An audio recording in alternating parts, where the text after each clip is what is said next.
And Missy, your facial hair is much fuller.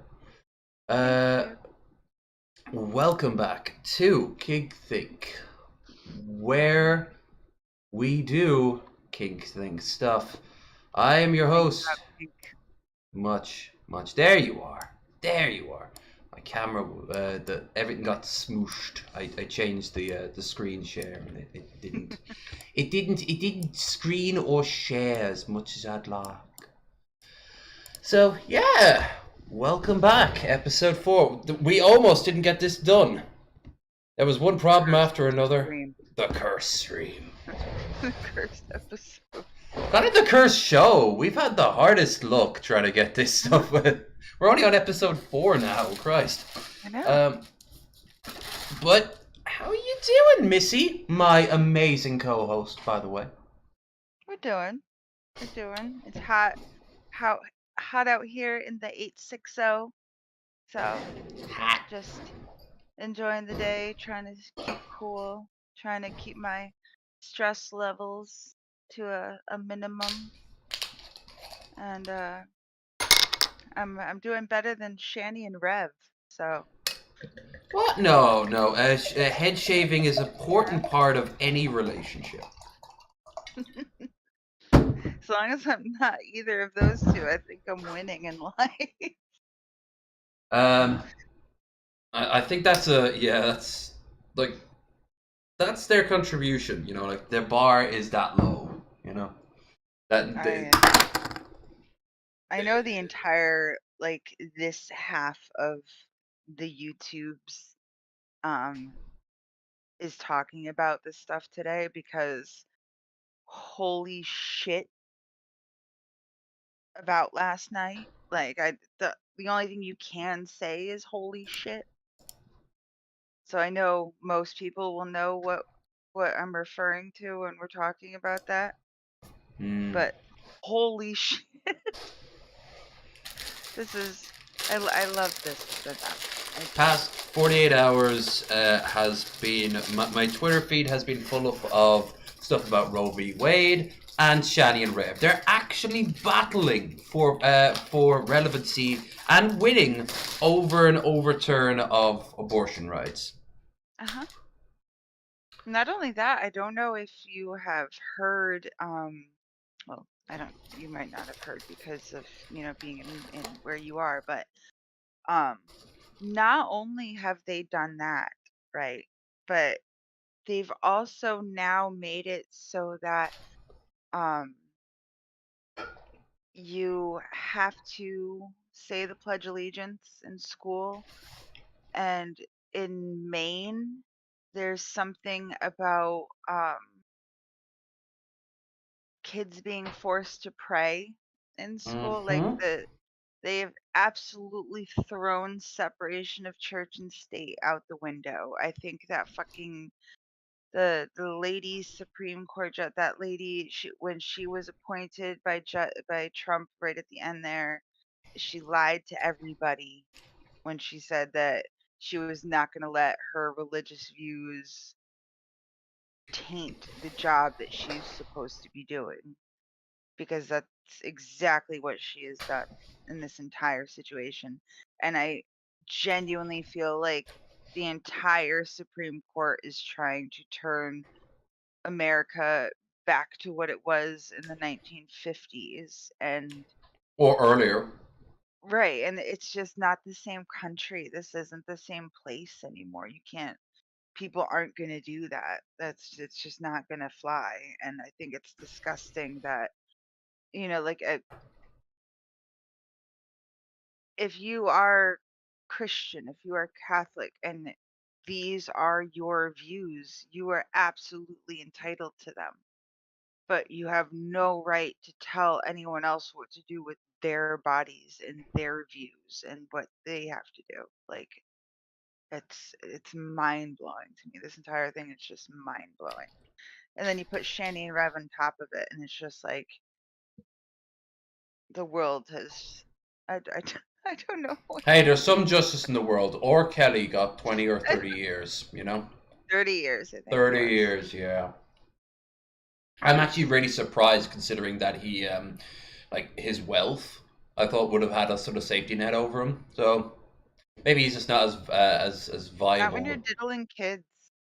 I think that's the kind of like the cap when you're diddling kids. But at the same Mm. time, I think it's and unfortunately, I think he's, like I'm not saying that he doesn't deserve the punishment, but I feel like there are a lot of rich people in power in high places that deserve the same punishment and are not getting them, not getting those punishments because of who they are.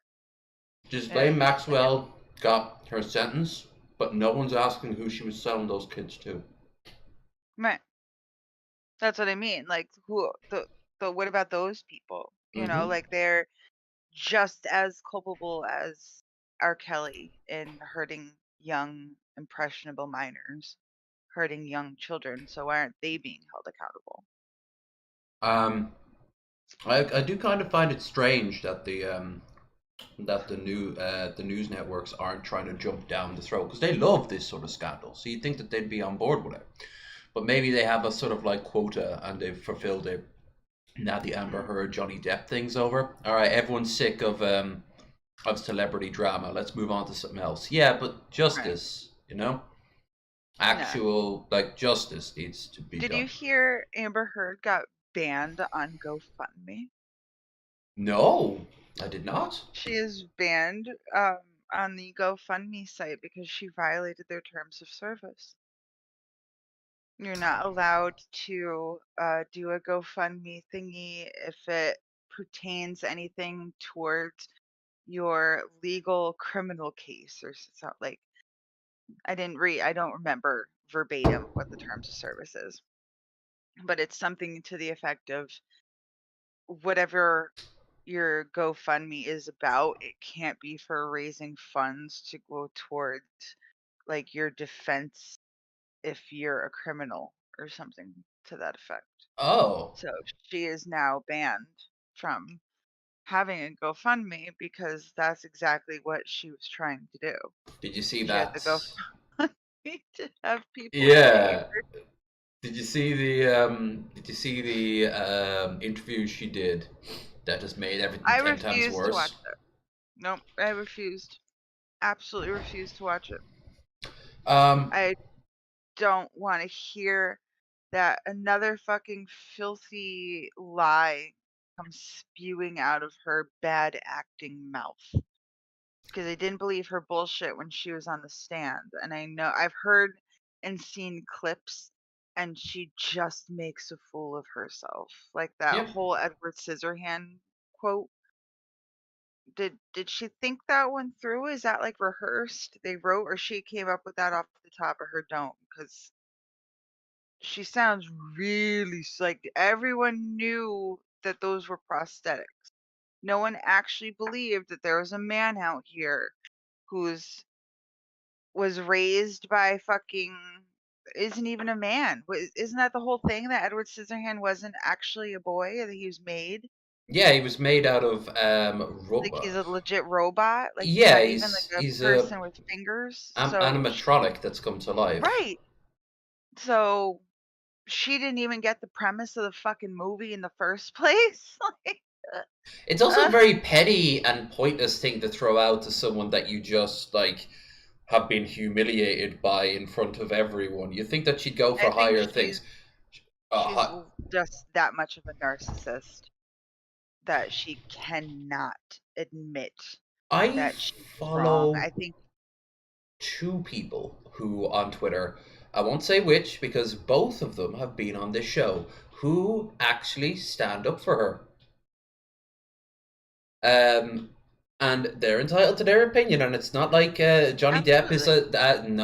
is a saint because he's not a Never, saint. never once have I claimed that he's a saint either. Like Yeah, I I sat would and I not have listened wanted to be to in a relationship with him. no, He, absolutely not. He seems like it is something that is hell to deal with, mm, but especially if the if you, alcoholism is as rampant as it is. But never once did I believe that he put his hands on her. no, And never once do I believe that he forced himself upon her. And to me, it was just nothing nothing about what she did up there was believable. Well, we all saw it. We were. It was the Yeah, talk of. this was It not believable. overshadowed the war in Ukraine. Yeah. Um, because the world is an absolute. I was Yeah, actually. did you see fucking Ben Stiller went over there? Yeah, and people were losing their mind, but it's actually one of his jobs. He is a UN humanitarian aid. Like he actually, like I he's a think diplomat. if that if okay, cool, right? But he's walking around a war like where why aren't any of them wearing like bulletproof vests if this is a war zone? It's a war zone, but he's put behind the lines. I guarantee you that he was brought out because when Dylan Burns went to the front lines, even well beforehand, when he got there, they were making sure he had a helmet on and a flak jacket. Right. Obviously, like you want him to be protected because I think he even had the press, even though technically he's not a member of the press. But I think they had that, or media. I think it was media on it. And if he'd have gotten shot, like America would have been angry, but it would have been a massive blow to Putin. So obviously, if Ben Stiller Right. would have been killed, like it would have been like a big tragedy. But of course, it's a big Yeah, tragedy anyway. It's a war. Did you see that of that shopping course. center get struck by a missile, a precision missile? You can't miss with those unless you're actively trying to. So it was aimed for it, and it was packed full of people. Yeah. Uh, but we're not actually here to talk about that. We're actually here to talk No. about other horrible things. So let's first we'll do the Other step. horrible things. We live in a bad time. Or maybe a good time in comparison to what might be coming, and that's terrifying. Ah, Like, compared to what might be coming and what has been. yeah. Oh, what Because has I been tell has ya, I would not want to have lived through the bubonic plague, my friend. World War II? Nope. I would That rather either, not. you know? No, yeah. Nope, I, it's a big I, nope. I would have And not I'm, wanted to be I there. always knew I would see World War III. You will, Always knew it. if it does break out, you I won't just see it for very long. That's what I mean. I just didn't think I would see it this soon in my life. But I always knew in the back of my head somewhere. I don't know why, but I always knew I was going to see World War III in my lifetime. I just wish it was further along in my lifetime. Well, everyone always thinks that. Hell, I'm going to quote Gandalf right now. So does everyone who lives through such times, you know? Like, no one wants to be. No one wanted to get on the plane that was going to crash into one of the towers. No one wanted to get on the Titanic knowing that it would have sunk. No, the astronauts Oh wouldn't my have gotten on god. the Challenger. Like, it's Speaking of just. Titanic, I Hmm? know it's just so random. We got I saw ours. this little like a stupid little like short thing on YouTube. You know, it's like sometimes I just scroll through the shorts I like the and shorts. it was a thing about the Titanic and the tickets and like because you they talk about it and they make the third class passengers seem like they were these like poor destitute people and all this other bullshit just with how they're describing like who gets to go on the lifeboats and like just what Hmm. I remember learning in school that the third class was always like the poorest of the poor people, Which they right? were statistically for everyone. But I mean, think for everyone that was on the boat because they told how much the ticket was and they converted it into what today's prices are. And that third class fucking ticket was like $1,700. Yes. And a lot of people had to sell everything they had just to get that money, and they weren't coming back. And it Irish was people like are that taught is this from nuts. really young age that when the famine hit, there used to be these things when a young family, particularly a young family, decided, right, we have to leave to America. They'd go Right. around the village, and the village would all toss them little bits of money. And after they'd sell everything to their landlord, they'd eventually get to a port, get on one of the coffin ships, most likely die in transit or die on Ellis Island, and then if they survived, like, they would have nothing but the clothes on their back because Right. the ticket itself would have been an absolute fortune. So yeah, a lot of the third class passengers weren't going there on a holiday or a business trip. They weren't going over to see family, most likely anyway, not like Well, just no, for a I weekend. got all that. I just never, even in school, I don't remember learning how much the ticket prices were, and I don't remember ever, like, doing the math and converting that to see, like, what it actually would have cost. Because obviously when you're a kid, you don't really have, like, concept of money like that, No. and it just baffled my mind when I was listening to this because it's like, that is not cheap. Like, that is an expensive ass ticket, even for 3rd class. And third class was very bare bones. For example, Right. one thing I learned only recently, and I've used to be a massive history buff when it came down to the Titanic. I've got a few Titanic memorabilia things in my living room there, and I used to have a painting, not painting, but a architectural diagram of the ship on in a frame. Yep. But the thing that sticks out in my head, uh, in third class, they weren't allowed to have this in the lounge area. You remember from the movie Titanic where we're doing the Irish jig in the hold, and Right. Jack and Rose are swinging around that area. None of those had any padding whatsoever. All of them, all that had is wood, and the reason why was because they all thought they had lice. Oh, damn. Yeah, every one of them. The stereotype was that, oh, all these dirty poor people are gonna have lice. Um, God. so they're not going to put it in. And the difference is night and day when you even go up to second class, which had its own bar and a smoking area and a Right. newspaper reading room because it was the fucking Victorian era. So of course. Right. And as for first class, apparently right near the end, there was some third class people who were rushing through first class, and they all stopped in like stunned silence for a few seconds when they saw it. It was all evacuated at that point, but it was just like this pure, unrivaled decadence in front of them. Yeah. Like some of the plates and the spoons would have been more than their house, more than the ticket that they had just sold. You know, um, Right. that they had just bought. So yeah, like it was pure class divide. But I should actually get the shilling out of the way first before we get any further deep into this rabbit hole of whatever's on our mind. And yes, we will talk about very sad topics, as if the Titanic isn't a sad topic. um, it's over 100 years. Get over it. Right. But throughout the night, if you are so inclined, we have a stream goal, but you're noticing it's not the ticket. Why? Because I've got the money. And I want to thank my friend Claire, who very coolly lent me the last few hundred needed. And she says I can pay her back whenever. I hate owing Aw. anyone anything. So it's not all that great because the only reason she has that spare money and not spending it on herself, rightly earned too. She just started up a little job and she's doing really well, going really well for her. But she got COVID, so she's Oh, housebound. God. Yeah. And her partner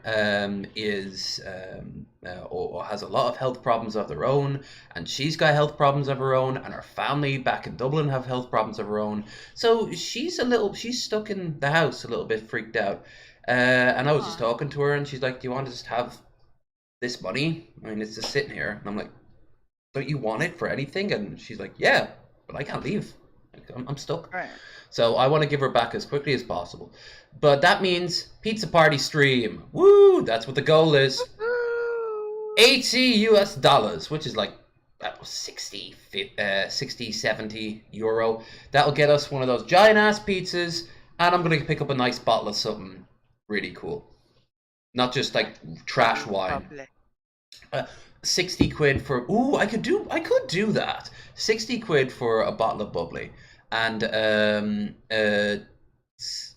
was it about 20 for a pizza. So yeah, I could do that. I could. Um, but I'll probably just pick up a bottle of, I don't know, something maybe rum. Maybe pick a bottle of Kraken. That'd be cool. I haven't had Kraken in a while. I like Kraken. But anyway, if you are so inclined, and don't forget to check out the links in the doobly-doo for things I like just realized you said Kraken. Kraken. At first, you said crack. Like the I powder. haven't had crack. Is And I that why was you kind like, of gave that sort of half smile, like you were because sitting? at first I was like, I didn't know that they do Woo, crack in crack. bottles in Ireland. And I was like, oh wait, Kraken, the rum. The rum. Like, you saw it like click in my head right there. Like, wait, not crack, Kraken. Um, I don't think I'd want crack if it was offered to me. To be all the same, yeah. Just a hint at I it. just thought y'all were fancy and got your crack in like bottles. Like Ooh, over yeah. here, they gave you Our crack in pharmacists, tinfoil. pharmacists give them out in little jars. Yeah. Over here, they give it to you wrapped in tinfoil like a burrito. No, You guys no. get bottles.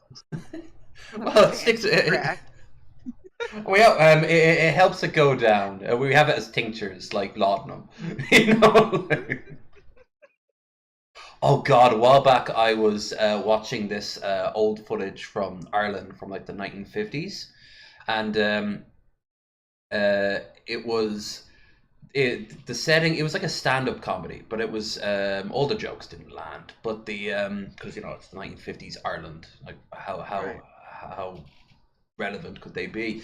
But what I found it most interesting was that it was a setting was a pharmacist, an old fancy pharmacist, where Hmm. these two lads came in, and the pharmacy, like the actual pharmacist, also doubled up where you bought over-the-counter alcohol.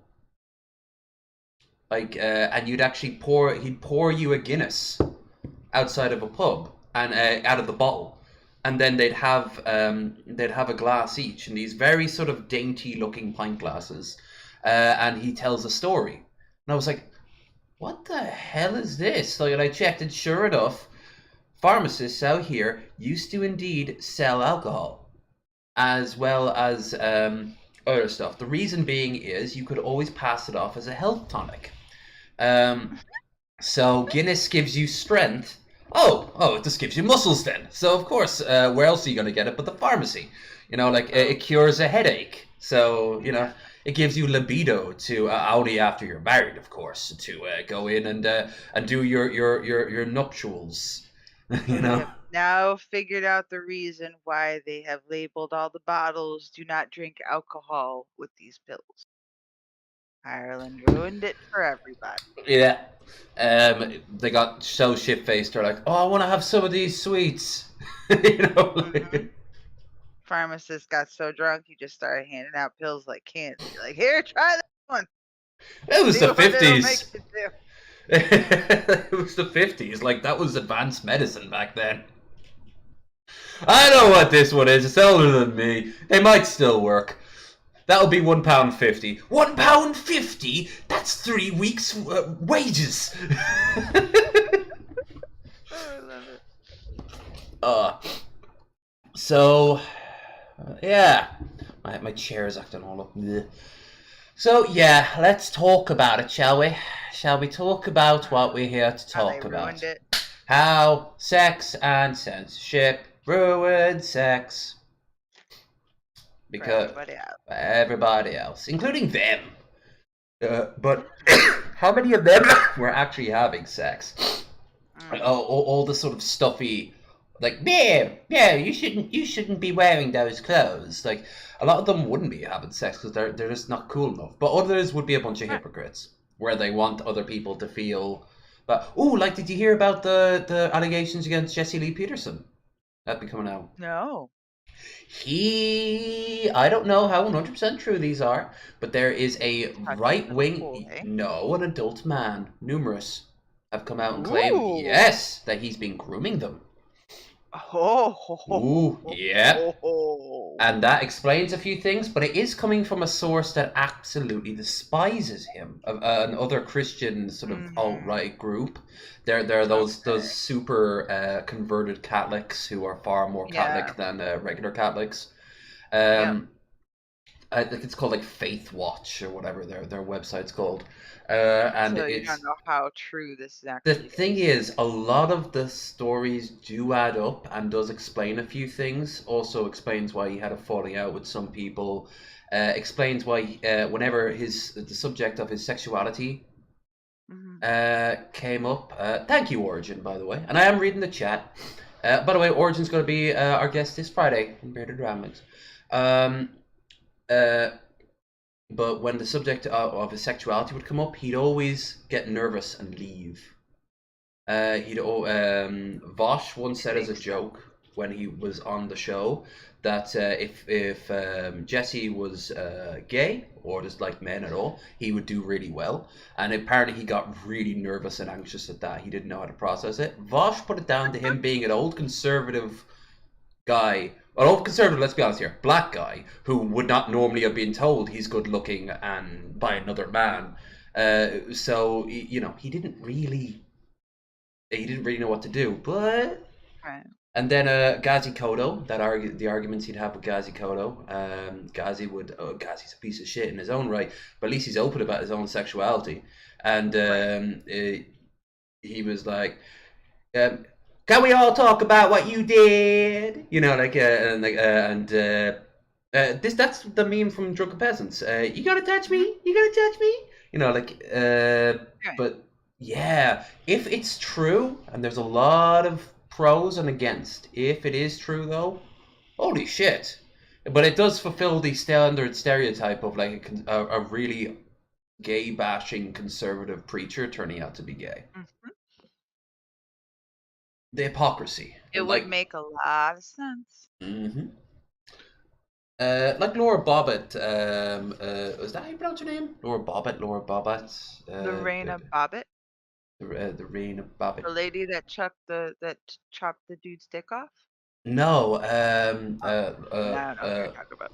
she's some conservative fundy running for office or in office for something, and a group of hackers called the Muckrakers who go after people's finances tried to find some dirt on her, thinking that she was taking dodgy dealings, and apparently they did, but mostly they found out she was a high-paid escort at one point who had 4 abortions. Ooh, And she would you is, look at that? yeah, not practicing what you preach, huh? And Mm-mm. that's what it's all about, isn't it? Like, past all those prudes who never openly address their sexuality in a positive way, you have a vast majority of conservatives who either just feel icky around gay people or women who are liberated enough to express their sexual wants and Mhm. desires and needs and act on them as Right. well. Um, or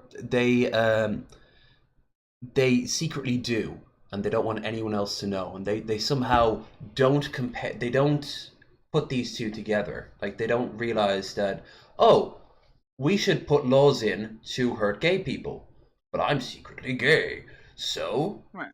no problem. They don't realize they're gonna hurt themselves doing this, especially once they're discovered. Like that guy who claimed all those sex parties that were happening with the Republicans, coke and sex, Right. and then suddenly they got angry at him and turned on him. Uh, and he was going on about all these weird sex. He was doing all weird sex stuff as well, and talking about being prudish. Hell, like take Nick Fuentes for example. He's clearly closeted gay. Fucking Absolutely. David Duke called him out on that. The former Klansman, like literally said that like, oh, this guy's clearly gay. Like he's got some suppress. He hates women. He absolutely Mhm. despises them. And he's like, no, no, I'm not. No, no, you're gay. You're gay. Catboy and you did some stuff together, probably butt stuff, and that's fine. It's fine, Vigilant Christian Mario, if you're gay. It's fine. Let's think of another. Let's think of someone who isn't gay. How about uh, uh, Ben Shapiro? Ben Shapiro is like he has his own sexuality, his own interests, but they're very sort of Niche. well, no, I wouldn't say that. That'd be implying something weird, which I don't know, maybe. But like, he's not like he doesn't express himself as and he doesn't share that side of him because that would be wrong. No, no, it wouldn't. Who says that, I think Christian? it's definitely niche. Ben Shapiro doesn't like wet pussies. Oh, that's true. Yeah, that's very true. He's He probably averse to the wet ass p word. the wet ass p word. Um, he. I don't think you That know. makes him feel icky. Yeah, because women scare him probably to a degree. Or maybe the idea of sexual lust, because I do get it. Like I've I talked think to a he's few. asexual. Yeah, I could see that. I was about to mention asexuality. I do get on the surface certain elements of asexuality. Sex is a very strange thing in a lot of ways, and it also, when you orgasm, your mind does go a little bit blank for a few seconds. Some people who have like real control. You muted yourself, by the way. You muted yourself. I forgot to mute myself. Could help if you didn't mute yourself if you want something I to was say. coughing. I didn't want to be rude. I was coughing. But I was gonna say that I think that Ben Shapiro just has a thing where he doesn't like body fluid. Like he Some doesn't body like to fluids see are it. icky. Yeah, some body fluids are icky.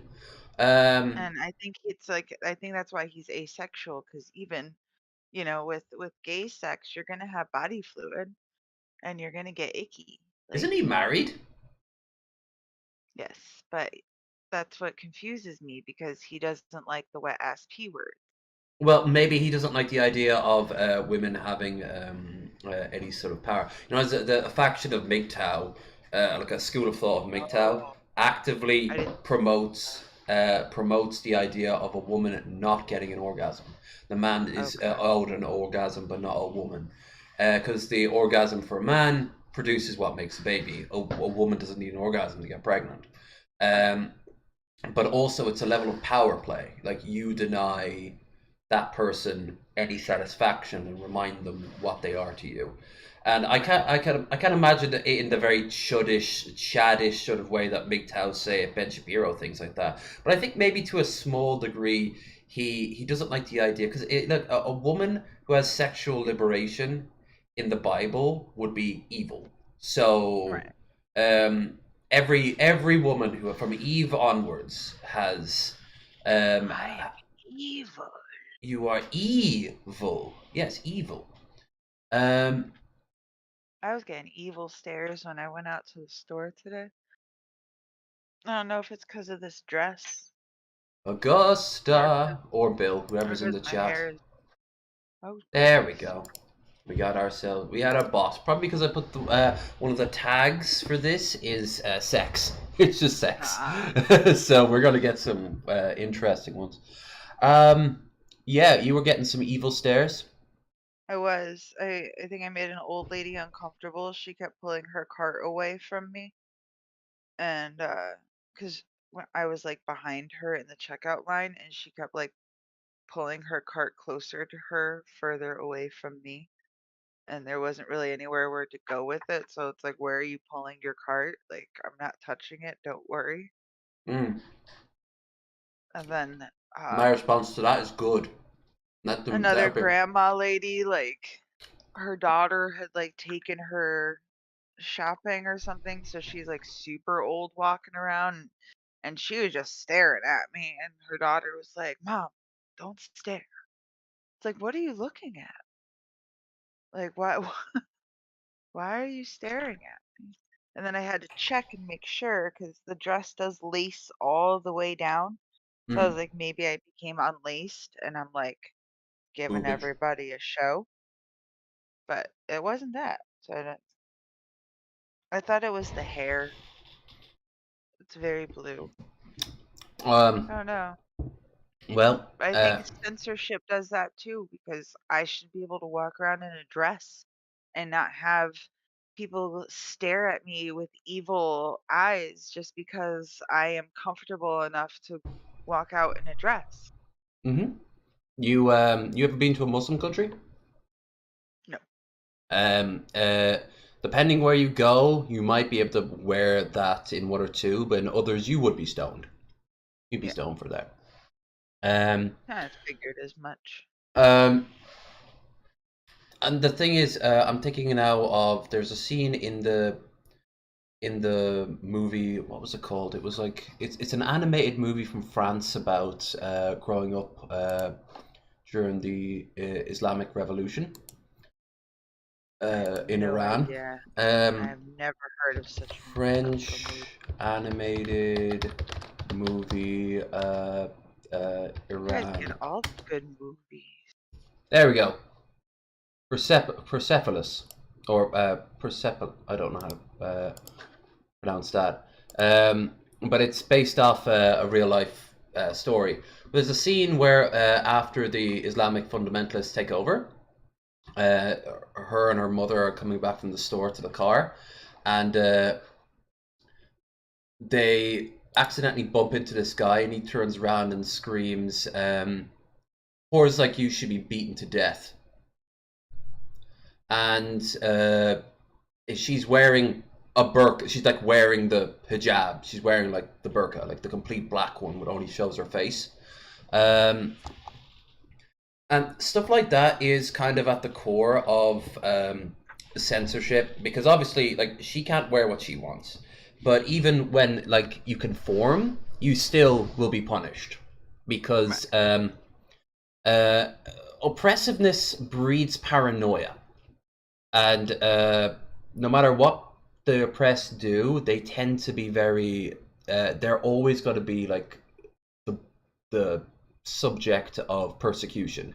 Happened to the Jews in the Middle Ages, and let's be honest, a good chunk of time before and after that too. And no matter how they try to fit in, they'll always be put down. And censorship is usually a good place to start, because once you tell people this is good, this is bad. Now, obviously, there are things that are bad out there. I wouldn't want movies about children having sex to be out there. I wouldn't want there to be uh, praising um, doing fentanyl and then pushing it like stuff like that. I Right. wouldn't. I wouldn't want movies out being like, so the Klan is actually good, even though there is a movie out there. It's So called the Birth of the clan. Nation. Yeah, there's a lot of really horrible stuff out there that's promoted. That's basically propaganda, Right. and of course they think that that's the same. Like they think it's the stuff we put, like the left puts out, like movies Yeah. these days. They often think, like some people actively think like the Marvel films are propaganda, like the like how? I didn't know that the left and the right put out movies. Well, they see it as like the leftist Hollywood, you know. But Really? the right, oh yeah, yeah. Like leftist Hollywood is basically anything mainstream. They don't understand why their religious films don't make money. They don't understand why their religious Oh. films, TV shows don't make people interested. Um, why kids don't like it. So they have to say, oh, it's a scam, it's a scheme, it's a plot to turn people gay. So that's when it all leads up to what you're now seeing now, decades of that being put into practice, with the stuff like Roe v. Wade. Do you see the EPA is no longer allowed to have is no longer able to cap companies' carbon emissions? That passed Really? today or yesterday. Someone in the chat, if I've gotten something wrong about that, correct me. But yeah, it's so the coal lobby can just go nuts. Just what They what would some people in that say? Oh, well, climate change isn't real. Some people argue with. absolutely, Yeah. Um, absolutely. because they claim that we put out propaganda. Well, they have been indoctrinated. Right, Have you ever seen God's Not Dead or any of those films? War Room. Those are just propaganda movies. right, Like you can have a film that like helps people out religiously. You can help like Prince of Egypt's one of my favorite animated films of all time. It's brilliant, but that's a giant ass propaganda piece for the Bible. Um, but I still think that it's a very well put together film. However, it's still gonna have a message of this is like faith. Faith did all this. Faith is what's right. important. Same with Ben Hur. Same with what's the other film? The Ten Commandments. Like all these, they don't really make them nearly as good anymore. Because that's back when that was like the 1950s, 1940s was back when religious movies were in vogue. Hell, do you Right. remember when, to go back to our last episode, do you remember when like movies came out, rock and roll movies started coming out in like the 50s and the 60s? The sort of like jailhouse rock and stuff like that. Mhm. Uh, the religious movies, as the religious like studios started to pump out reverse ones, where girls would like fall for a bad crowd who were listening to that rock and roll music, and then they found this good guy who was singing the Brought choir. them back to the light. Exactly. Um, and that like that in itself, propaganda is a form of censorship because it changes people's mindsets in a way that's very unfaithful to reality. It's Right. why like all those people staring at you. Imagine if you could meet the person they think you are, like your avatar in their mind. Oh, Go- I'd probably hate the person, Like they'd probably you be know? they'd probably be like kicking puppies and Right. offering coke to kids, you know. Yeah. Um, I'd be going and sitting on the laps of married men in front of their wives and shoving their faces in my tits and, You'd be showing up to asking like PTA meetings drunk off your ass, like lighting up a cigarette. exactly. You'd be a fucking mess. But that's not you. No. You're Well, only on, Tuesdays and yeah, Wednesdays, obviously. I mean, days that end in Y and stuff, but yeah, it's, it's not me normally. yeah. Uh, you're No, one of of the course. cool. I mean, you are technically a cool mom, so you've succeeded there. They're all I the would hope boring ones. They're the I boring hope I'm a ones. cool mom. I'm sure That's you're what it is. They all got raised by Karens, and I got raised by a Kathy who threw me out when I was a teenager. So, yeah, got raised in these streets, the mean streets of Ellington. Ellington. um, I'm sure there's one or two mean streets straight out of Ellington.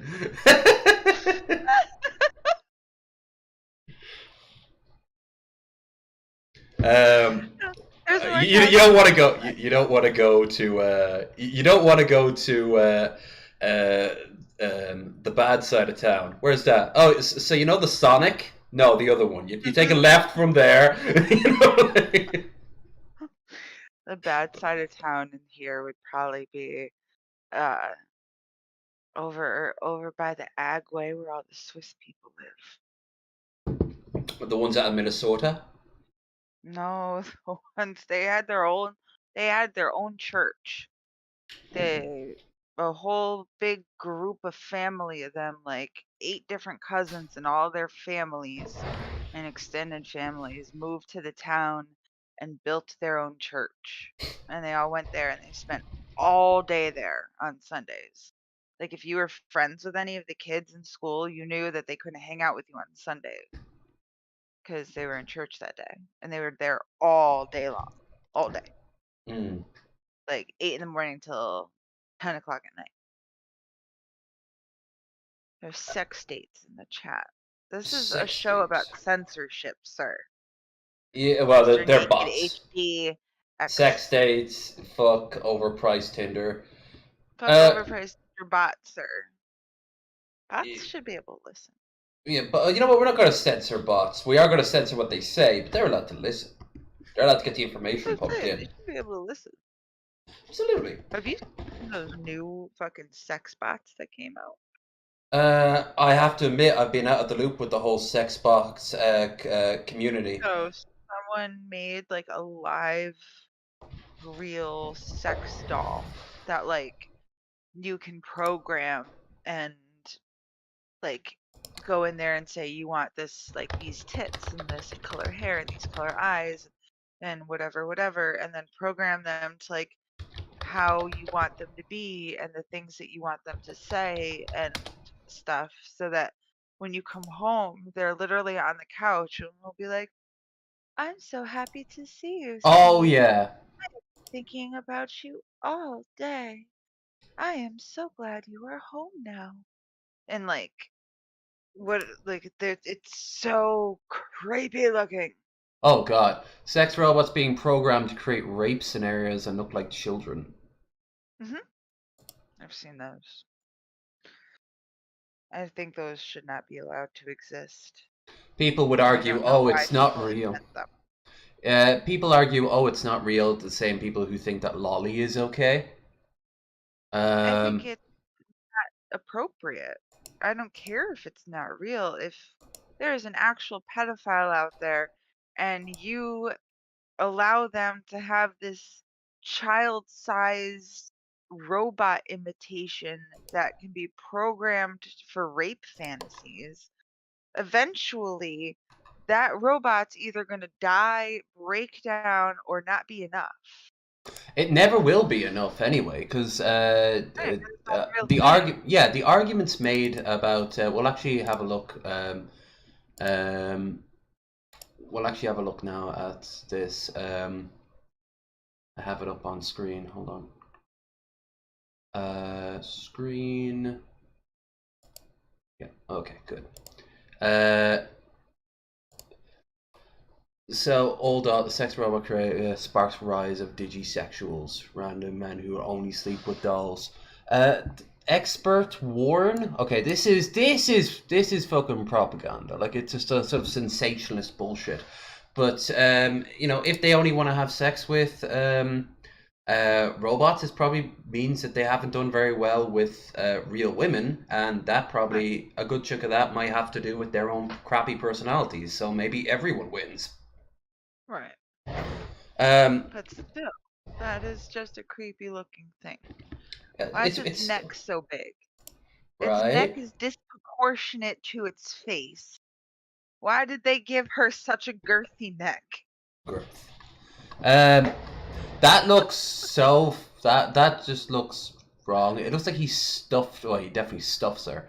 Has sex with No, Del even the 4 times a week. proportions are just Even not. takes her out on dinner dates. Jesus Christ.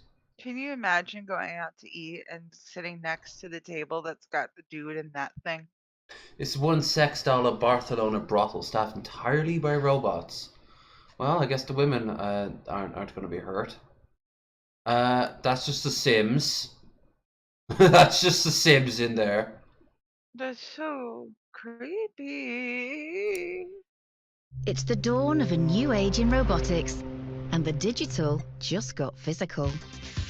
Oh god, that face.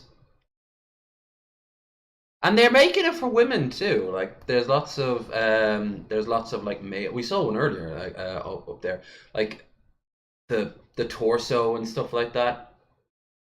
Um, They've had robots for women for a very long time. Haven't they you ever seen have, those double drill dough things? yeah, or the Crop machines? have you seen like the headless, legless, armless torsos that you can buy No, but that are I just have seen the um headless, armless, torsoless, legless butts and coochies yep. that you can buy, where it's like legitimately just like the butt and like the top of the thighs and the coochie, Yeah, that's just and a it's got these like thumb holes where I don't really think it's thumb holes. I think it's like something to like screw down and like secure it so it doesn't like wiggle and wobble, but you put your thumbs £1,500. in it, Jesus Christ. bounce it. Wait, the robot is 1,500 pounds? How are 15,000. their fantasies? Oh wait, you're talking money. I Yeah. thought you were talking the weight of it for a second. Jesus. Maybe. Like, how is it gonna get on top of you and ride you if it's 1,500? My £1,500 life. I've always just wanted to have sex with a car. This is what growing up in America gets you. Like, when you say pounds, I think the weight of something. No, it's currency from our brutal former overlords. Let's have a look. Kink Think suggestions. Now, you guys have posted up a lot of stuff on Discord for this episode, so it's about time we actually have a look at it. And this is what I thought of when we first I'll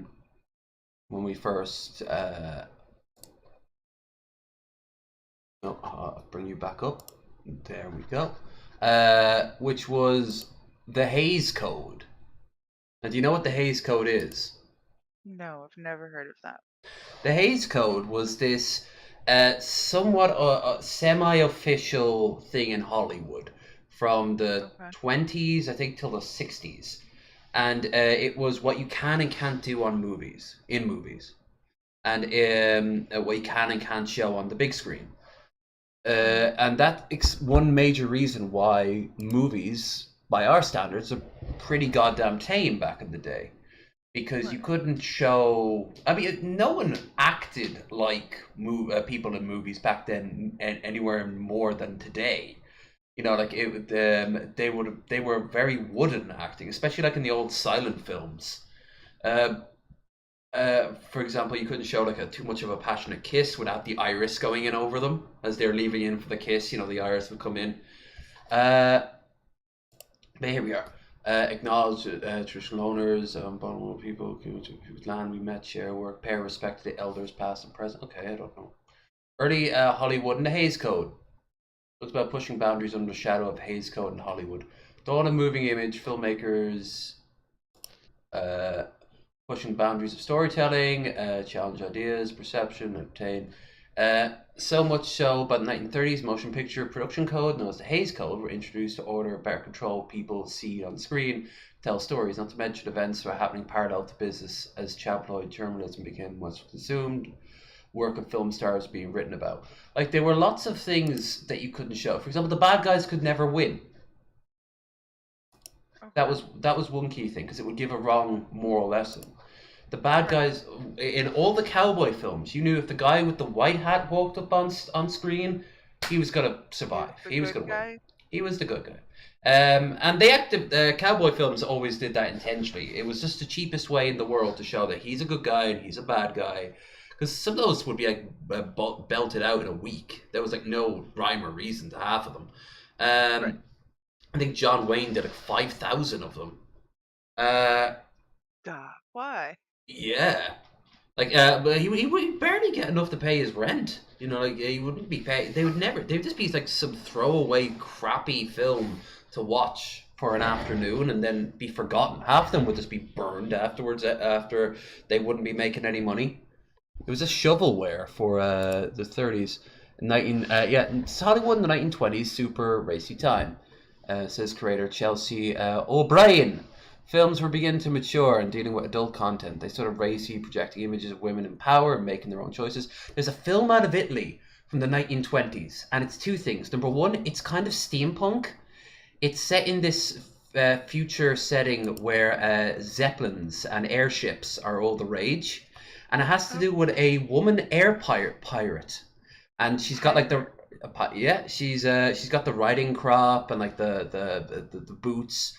And like that bottle, yeah. And the thing is, she's a lesbian. She seduces men's wives and steals them away. But they couldn't get away with that in America. Also a lesbian. Cool. It's another thing that comes with this whole censorship thing. The very first vampire in literature. There was a story written, I want to say it was in Spain, maybe, but maybe not. About 20 years before Dracula. Dracula was written, you know, by Bram Stoker, and it was about a female vampire named Camille, I believe was the name. And it was the same, like she lived in the castle, and um, her her father had taken in like this young woman who was lost, in the storm or whatever, and Camille ends up falling in love and like fighting the young woman, and like there's just all these like very sexual romantic scenes written in the book, and it didn't get as much press and I guess fame and glory as Dracula did, because they didn't want to promote this lesbian love It would have been story. seen as smut. Hmm. You know, the first erotic literature that was made in like Victorian era, they weren't allowed to show men and women having sex. So they got around it by setting stories where these two soon-to-be brides don't know how to make love, so they practice on each other. Yeah. Oh, Uh, that's funny. and the idea was that it was meant to be an instruction guide on it, but in Oh, reality, it was all just done with a little nod and a wink. right. Murder. 'Cause how is two girls going down on each other going to teach you how to give head to a dude? Right. Um, So that's the same parts, ladies. That's the same parts. and everyone knew back then. Do you think Um, they had like strap-ons back then? they would have Do had you like think they wooden had dildo. strap-ons Yeah. in the 1800s? Oh yeah, the Chinese had been developing sex toys for centuries. We found them like little rings, for example, that kind of Like look like cock rings? thimbles. No, like for like your finger to finger somebody, and they would be made out of metal, and they look like little claws. They're thimbles, and you're meant I don't want to someone to claw the inside of my vagina. right, but apparently they worked. Um, Ew. There's a lot. Yeah, they used a lot of different sex toys. And if you ever seen Caligula, I don't think they had a steam pumped harness for a bull to fuck a woman, but they made it work in that movie. So maybe there was a level of it. Apparently they got up to some raunchy shit in Rome. Um, I don't think I've seen Caligula.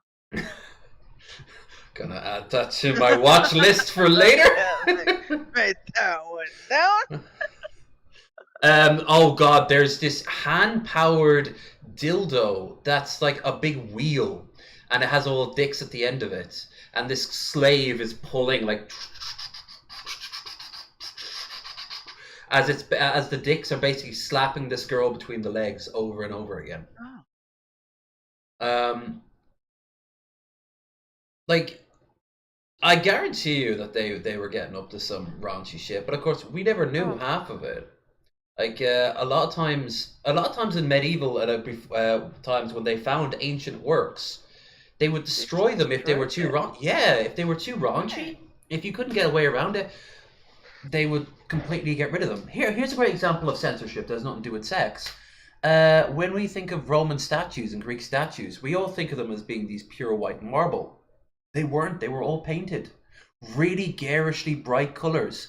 But the Catholic Church thought A, that was really bad, and B, because the skin of the Romans were often very dark because they were in Italy, which if you've ever been to Italy, you'll know is full of tanned people.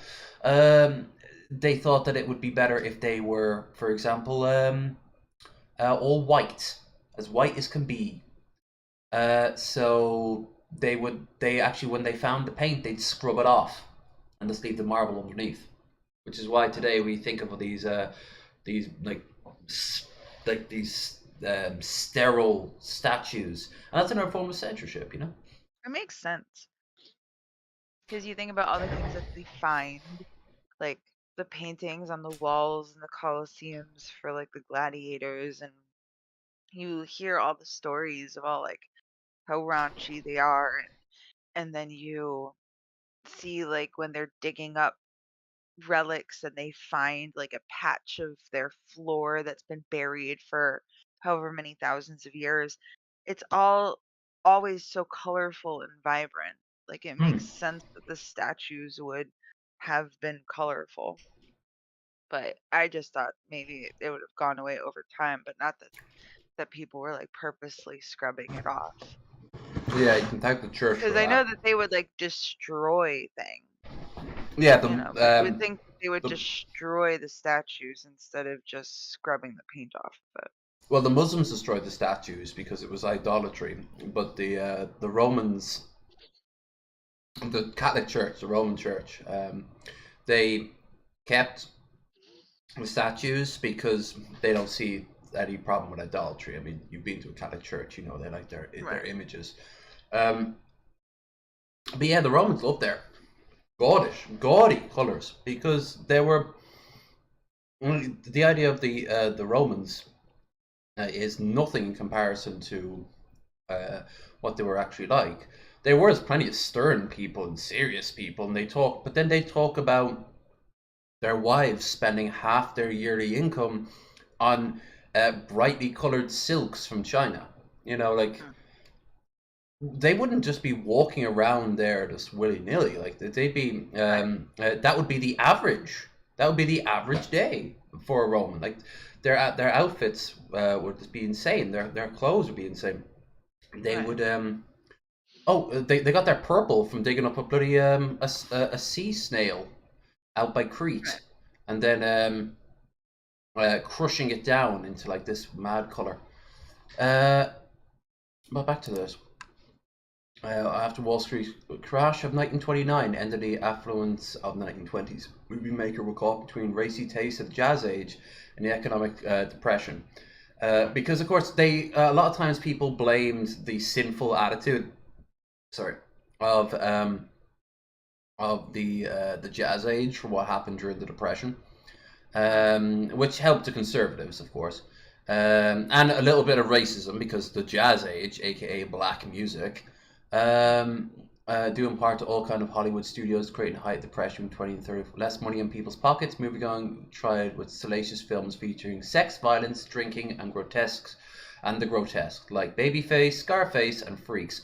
And I've seen the original Scarface, and it's really light in comparison to the one set in the 80s with Al Pacino. But at the time, I'm guessing they were like, oh no, new storylines, glamorous gangsters, sexually liberated women, and class role. Yeah, that's another thing. They didn't like anyone mentioning class role because that sounded a little bit too communist, you know?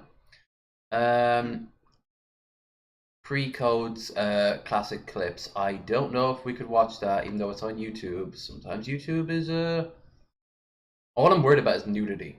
So let me just quickly turn this off and skip through it and see if there's any booba.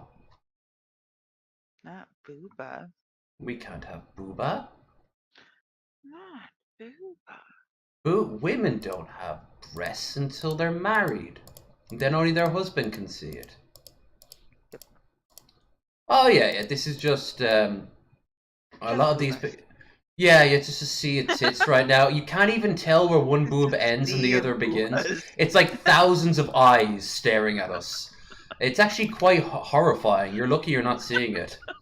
10 million googly eyes.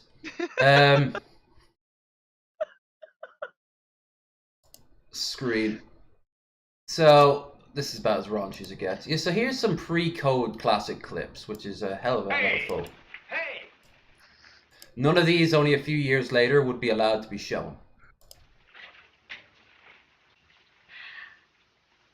What's the matter? Afraid I'll shock the Duchess? Don't you suppose she's ever seen a French postcard? Oh, French postcards, because they used to obviously put naked women on the front of them. Really?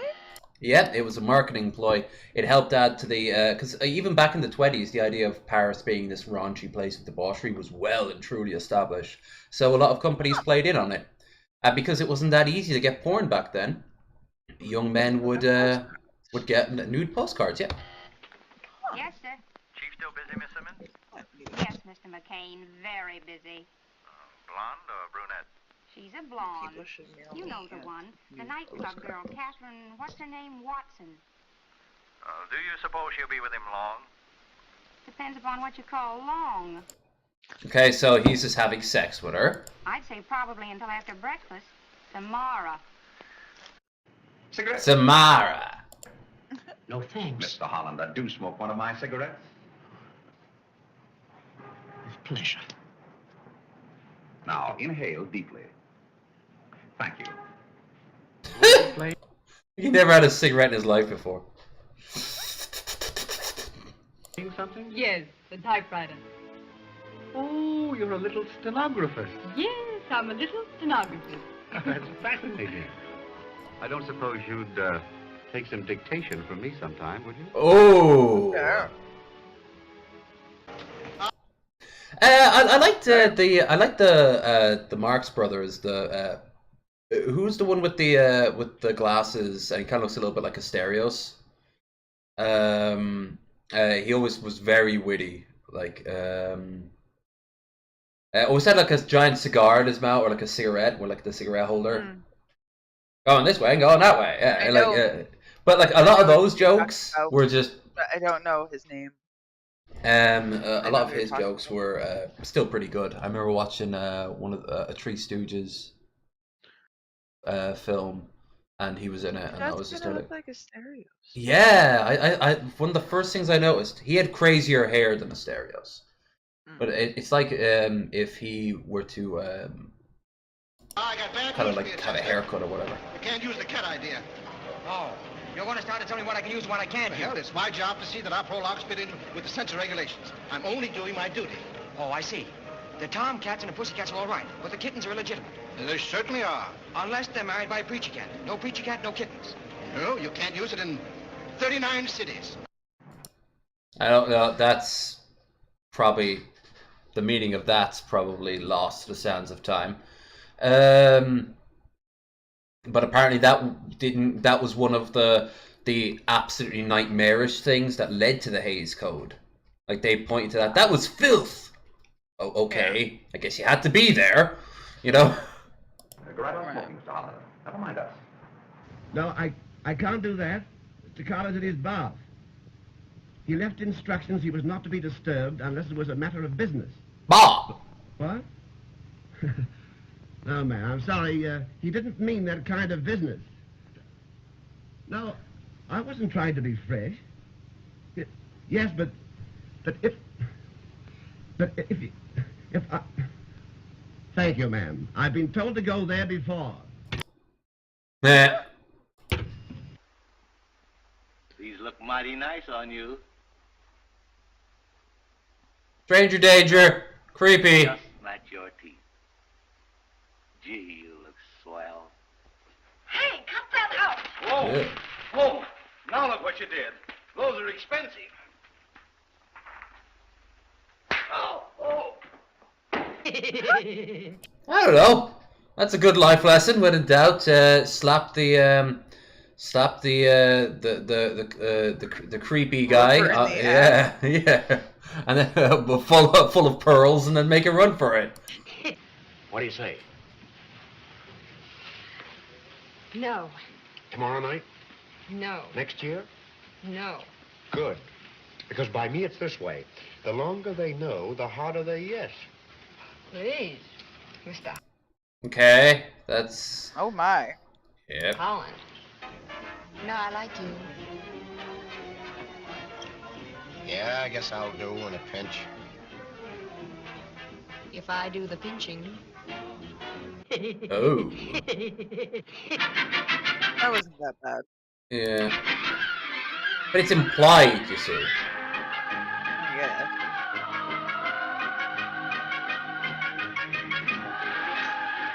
Oh my. Thing is, they allowed black women from Africa to be on display naked because it was a part of their culture. Like National Geographic presents News on the March, you know, stuff like that. Right. The wild women of Borneo, you know, and they're just it's running around topless, you know, like it's educational. Bring the kids. But what was good enough for my grandmother is good enough for me. Well, I don't want to be honorable with you unless it's absolutely necessary. More things change, huh? Wow. Holy fuck. I suppose you think when you pass by, guys just naturally drop dead. No, I don't. Well, if you don't want them to flirt with you, what do you dress like that for? You wear those clothes for what? To show off the curves of your body. Groucho Marx. Thank you, Bill. At the waist. What cut so low for? Yeah. So some guy can get an eyeful. And your dress is deliberately made for the window. Oh my god, he's literally like, what were you expecting being dressed like that argument?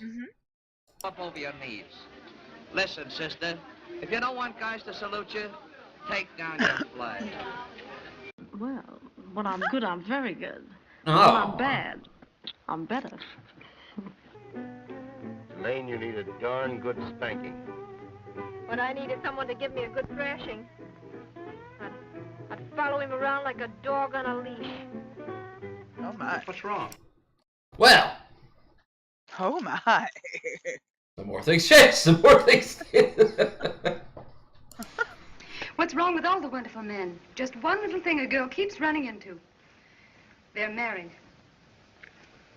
What are you going to do about it? Well, I'm not going to live in sin. Partly because he hasn't asked me to. What are you doing with that housey?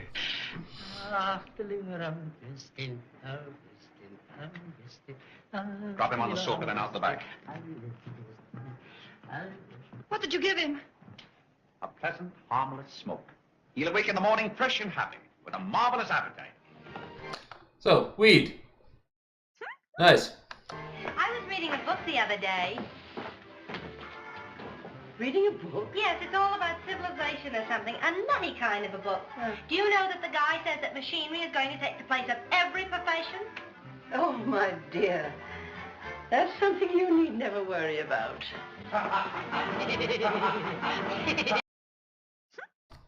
Well, no, seeing that we just watched a video, we just watched a clip of like a sex robot. Every profession. Yep. Oh fuck. At the end of it, there won't even be humans left. It'll just be robots serving robots. Maybe it'll be There's like a movie about that on Netflix, and they like they're robots serving robots, and there's so many of them that they forget that they're robots, and only a certain number of them remember, and then all of a sudden these aliens start coming, but they're not aliens, they're the humans that the robots chased off of the planet. Ooh. And once the robots had chased off all of the humans that they had thought they chased all of them off, they started wiping the robots' memories and letting them start fresh, not remembering that they are robots. Okay. So they went like 400 years doing like the exact same thing, and the kids never like got older, nothing ever changed. Like it was just always the same stuff, and they would go, get checked out, and it would get wiped off, and you would start fresh. And then the aliens came, and then they realized, holy shit, we're the robots. It's a bugged out movie. Yeah, I can't remember what the name of it is. Actually sounds like a pretty cool premise, honestly. I think it's called Annihilation. I Ooh. think it's on Netflix. It's got a dude with like black hair. He's like, oh, the letters are green. Okay. That's all I can remember. I'm sorry. It's a fucked up film. The guy has black hair from Missy Ann. That's oddly enough, that's the only review of the whole film, so they have to put it on the box. They couldn't even. And he has dark hair. He has dark hair. The text is green. Did you ever see those really bad films that had like reviews on a box and it was something like just fantastic? And then if you go and look at the review, this is a fantastic piece of trash. You know what I mean? No, but I have seen those ones where you ask the on-demand for the free movies, and you scroll through, and it says it got like a rating of 3 out of like 100. It got 3, so you know it's a really good movie. Does it get to 3? And they're so bad. I've tried watching them to see if people are just being like biased and like, oh, they're just not giving it a chance. Like, no, it's really a terrible movie. Like those knockoff CGI films out of China, like Not even that, like bum ass fucking D-list fucking horror movies. Like the acting is so bad, and you can tell The Slaughtering Place. Yeah, it's just like, who did this? Who told them this was good? And yet, films like The Bye Bye Man can see the light of day in theaters. Like, what the fuck? Who could take that seriously? The Bye Bye Man! And like, the trailers would all have like, The Bye Bye Man's coming. There was one like that on fucking Netflix too. Oh yeah. I don't remember what it was, but it was almost like the same, like, you know,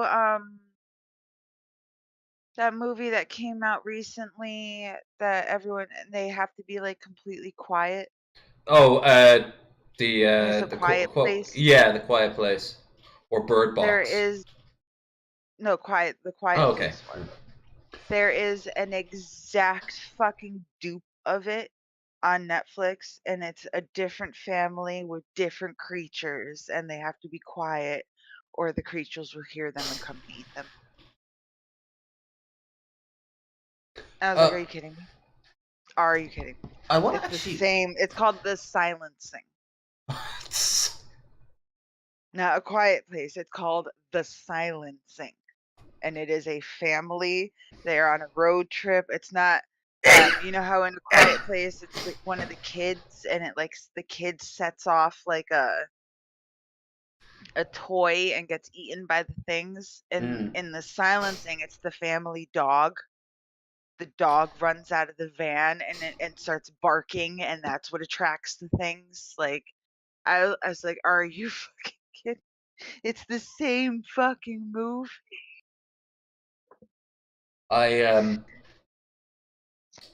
Oh, sorry, between my hay fever and the bloody the booze. Yeah, my sneezing. I want to actually read this.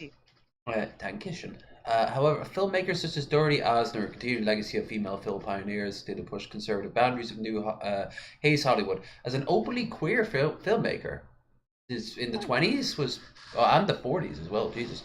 The latter a code-stretching tale of burlesque dancers who challenged the male gaze and audiences. In fact, the talkies began to go for a format of one audience. In the 1920s, progressive stories were still slipping through the cracks, and until the 30s, it was rarely enforced. I think the Hays Code, one of the things the industry assumed was that the audience is white and straight, and only white straight males would do things appeal to audience base. It's why you'd never see black characters. It's why you'd even find people in blackface because they wouldn't have black characters. It's why Gone with the Wind was so iconic. Not only was it the first time a black person, anyone got a Oscar, was just that there were so many prominent black characters played by black people. It wasn't the first time that actually happened, and that's of course another thing of censorship, like the idea of like, oh no, we don't want people to be, we don't want our children to see that there are black people. It's like today when you get those people screaming of like white genocide because some of the characters aren't Caucasian. Right. You know, Oh no, there are Latino people out there. Ah, pretty soon they're gonna have to teach English as a secondary language in American schools. You know, like you're gonna have to learn it along with Chinese and like New Europa speak. Europa. Well, just give us time. We're coming back. We're coming back big time. The EU will coalesce into the first European empire or something like that. I thought you were talking about the fucking moon of The moon. Jupiter. New I think that thing's named Europa too. Yeah. I was being fancy. Fucking robot speak. You're about. It's always fascinating to be on stream with you because you get to see where your mind goes and where my mind goes. You know, it goes into some twisted fucking places. And always voice them when you do, because I might be like, I was thinking the exact same thing. Otherwise, I'll be like, what the fuck? Most of the time, you're just gonna go, what the fuck? Where'd that come from? And I'd be like, I don't know. It's just Spider-Man. Oh, my brain swam that way. Betty Boop. A whole tribute to the one and only Betty Boop, who was also, who also I thought was. she was originally based on based off of an African American character. She was. I think she like was a person of color. Like, and Betty Boop is supposed to be like the original model was a woman of color. Like. I think you're right, because that might explain the hair, but also she's just a representation of the flapper girl, you know. She's the 1920s liberated. I don't think they give credit for that. I think that just shows like the racism back Oh then yeah. as well, it wouldn't have sold if she was black. Like this, yeah. Right, like this original character, like the whole thing was a woman of color. We watched some. By the 1940s, they were putting black people in cartoons and stuff like that. But I mean, we watched a lot of race. You ever see Lazy Town? Not the show from Iceland, but the animation from like the 40s. No, I haven't seen that one. I've only seen the one from with the weird people in the and the guy Robbie Rotten and all that. He's dead now. They built a statue dedicated to him in his hometown. I think his son is like a DJ or something like that, like a big. Yeah, my kids were actually like, "Holy shit!" because they watched that show growing up. That's the whole reason I know it is because my kids watched it. Number one. Well, it's got a good few bops in it, that's for sure. But no, the Lazy Town was this animation that you can find on YouTube, and it's basically this southern town where every black person in it is just incredibly lazy. And then this New York black woman who is voiced by this at the time very famous musician, who also I noticed has very light skin. She shows up and she teaches them all how to be active through song. So it's a bit on the old racism. Good old racism. Oh, racism. So they did have that. I don't know why she was considered the first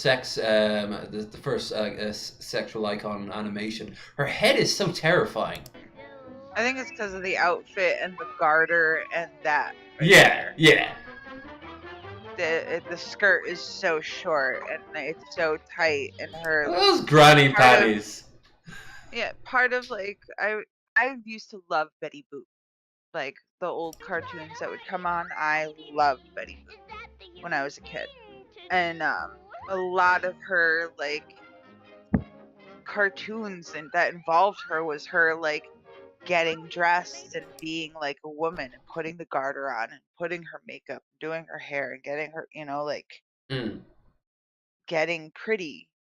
And I feel like that's why they consider it one of the first like sexualized cartoons. No, I suppose I do get it. I just wish maybe the animation, the actual like design of her was a little different. Like it just her head was always off button. But I always loved, even as a kid, I thought that was really cool when you saw her working at the bar. You knew it was Betty Boop. Yeah, who framed Roger Rabbit? Do you remember? She worked in the bar there. Boop, boop, I boop, love boop, that ooh. movie. Oh, the movie's so good. May they never remake it.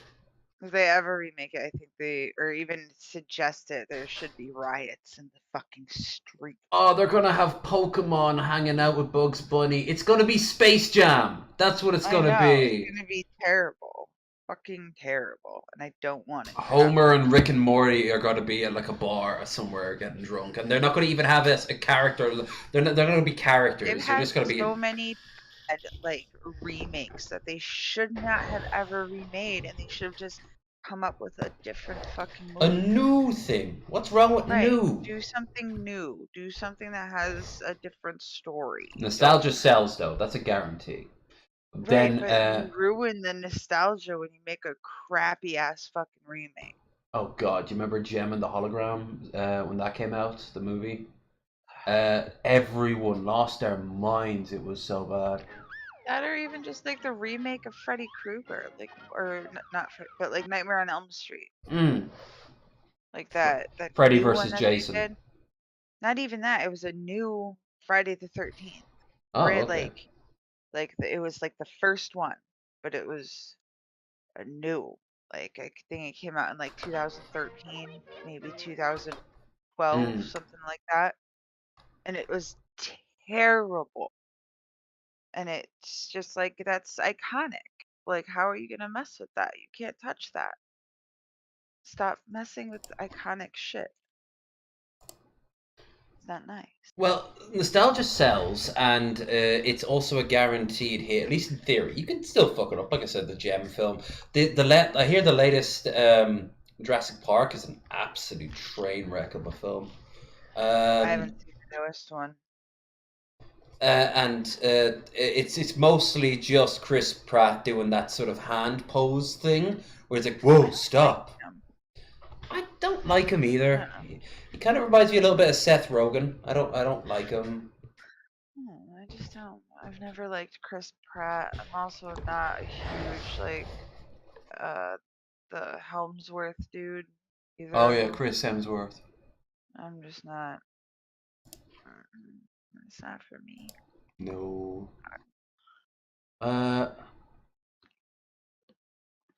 Oh, this is one that Dexter uploaded. Here's an article for you. Boop. Bop. Babe.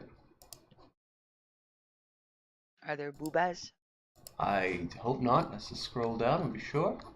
There's no pictures at all. If there's no pictures, we'll just get this straight. What? I said, what the fuck? Yeah, if there's no pictures, if there's no like clip or anything like that, then we're just gonna have to describe it. But hold on, there's other stuff. Like I said, everyone on this has been. Sony censorship makes Nintendo Switch look even sexier. Okay. Now that's more like it. That's more like it. Pop. Chi guy. I've never heard of this guy before. YouTube's big. It's very, very big. Very big. You say that to all the platforms, This is don't you? something I think a lot of us assumed was kind of going on for a while, but we haven't gotten any official confirmation about it until now. Censorship in games is something that has always been a problem in this industry. Not just because Jojo. of player-developer relations. Obviously, developers want to make sexy games with gratuitous violence and... Alright, Jiggle Factor. You're well endowed, correct? Yes. When they're free-flowing in the wind, how much jiggle are we talking about? And the wind? The wind has got to be blowing pretty damn hard. hard. Yeah, exactly, because there's... It's not hair. Yeah, there's exactly. They're not jiggle more from just movement, right? You know, like the wind has got to be going. We're talking gale force winds here, hurricane style. Katrina, before you're glad that your bra is very well built.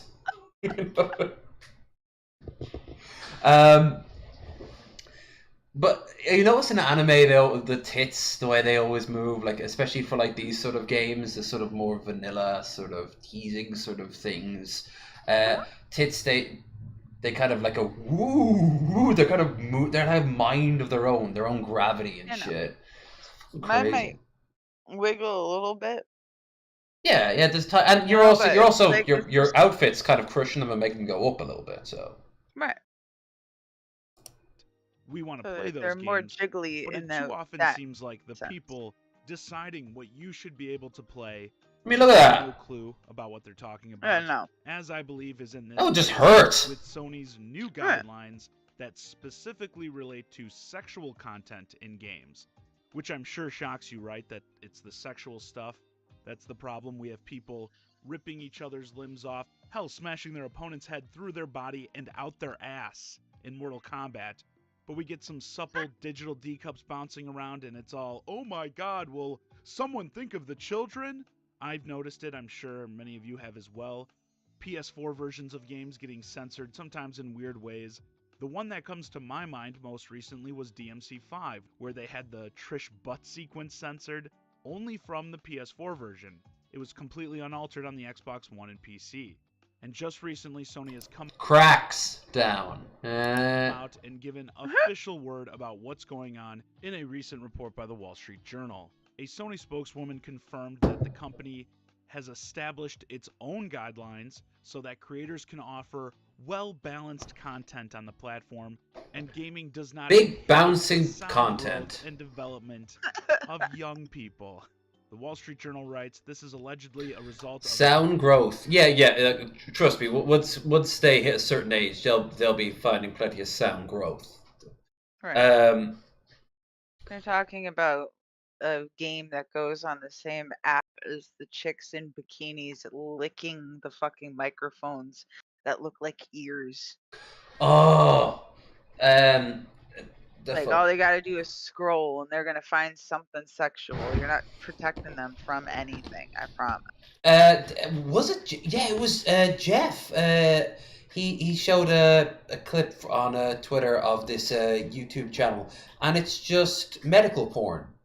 It's just porn. I saw that yesterday. Yeah. I was half a million through it, views? and at first I was like, maybe, because like one I think it was maybe the first or second video that I clicked on, the chick still had her shirt kind of on. It was see-through, and he was kind of like going around the nipple. But I was like, maybe he's just trying to like show how to like properly give yourself like a breast exam for breast cancer or something. So I was like, this one, like I don't, this one's on the cusp, but I kept scrolling and I found one that said something about vaginal stimulation for molesting something, because it's in a different language, so I don't know. Oh, it's in. I think it's in Spanish, isn't it? Yeah. So I'm not. I just know that it said something about vagina and molesting. So I'm sure that's the word for like masturbation or something. Yeah. And I clicked on the video, and the chick is completely naked, which I don't understand why she needs to be completely naked for that. And up on like the thing and spread, and the doctor is literally like playing with her clit. And I'm like, why is this on YouTube? Why is this on YouTube? We're not prudes. We're all for that. But how come that gets done, but my video gets taken down because we watched something on YouTube that was copyright free, and I get a bloody strike over it. And that's then, what I mean. Like, where's yeah? But like, but even besides the fact that they're obvious bias when it comes to certain things, I feel like, why is that on YouTube? It would make more sense to open up a Pornhub account. Right. Or like an OnlyFans.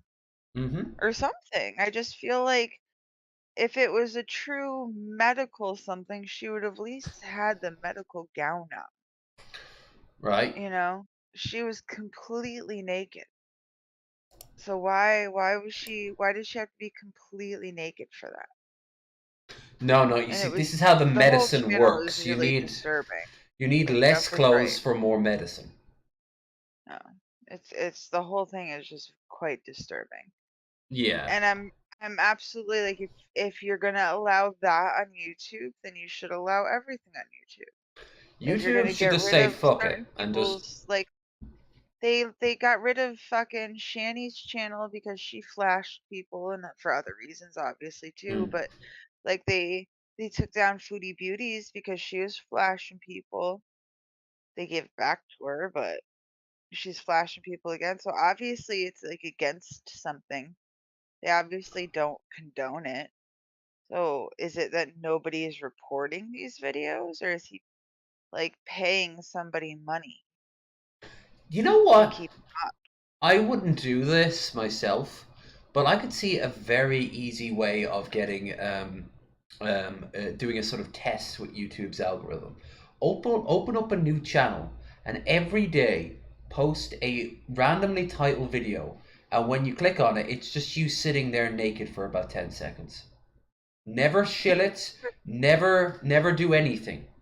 And then do the exact same video every day until what?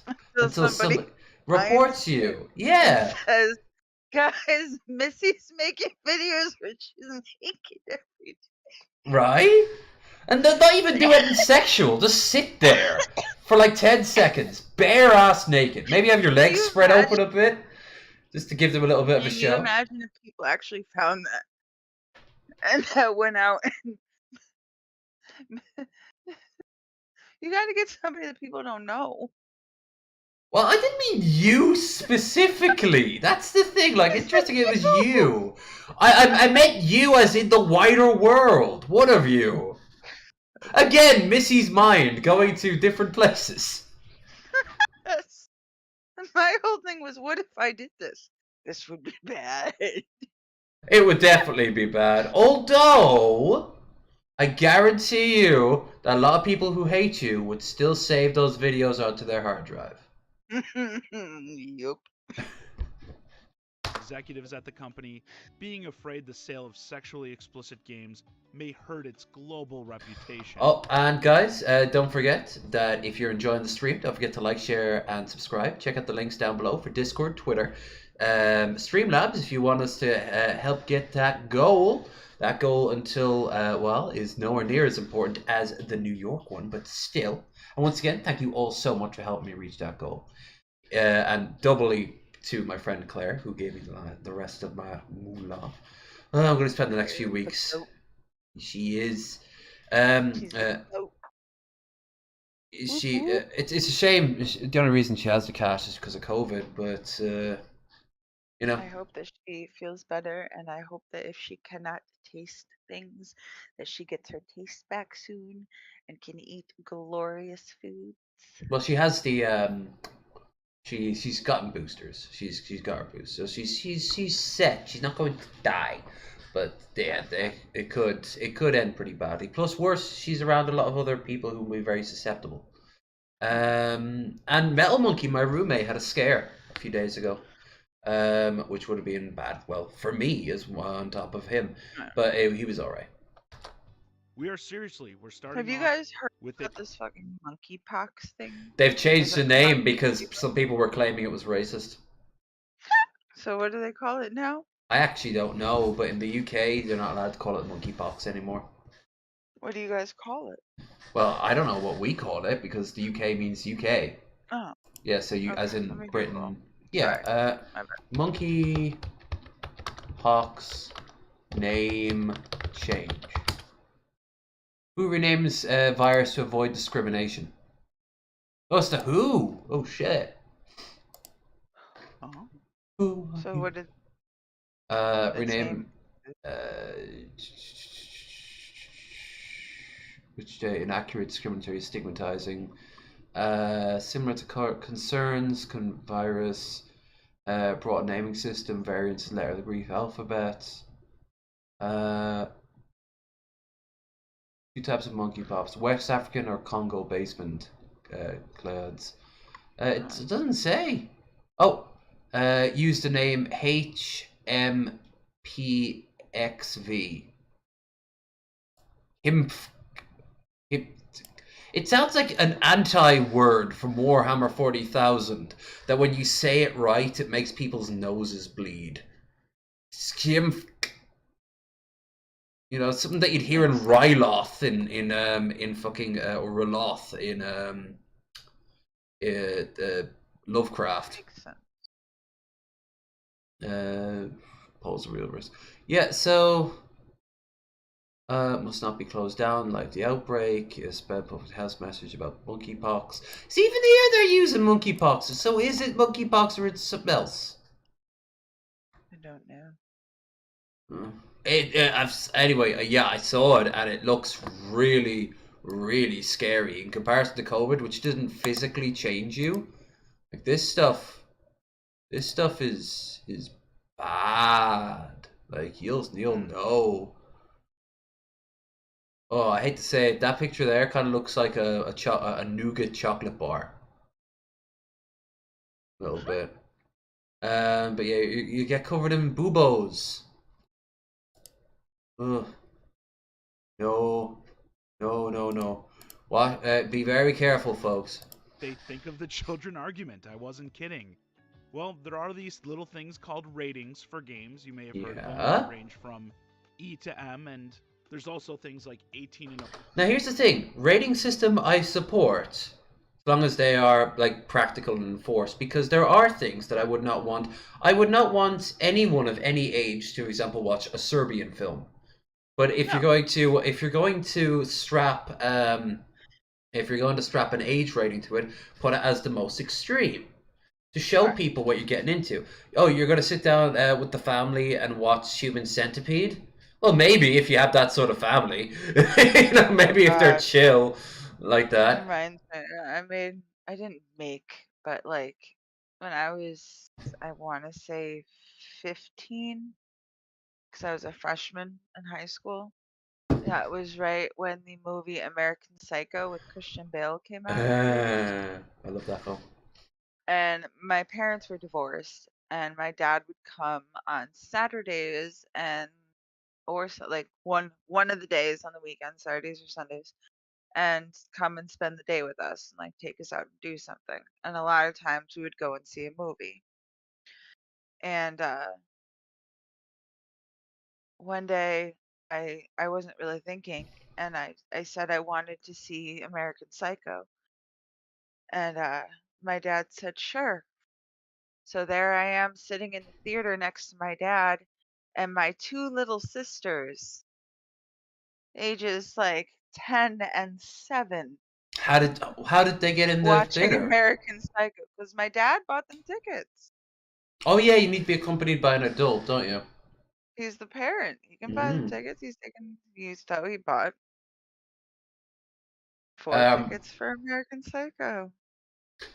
I wouldn't have minded. My mom wouldn't have minded that. My dad wouldn't have minded that. But I'll tell you a story very similar. My mom knew I was getting into anime, and she wanted to see what it was all about. So at the time, anime was still on TV. You could like this was Channel 4, really late at night, would have like basically equivalent to Skinamax after dark. But also it would have really interesting avant-garde films out of like Europe and Asia. A lot of Japanese films. Watched a lot of psychological thrillers out of Japan that were really interesting growing up.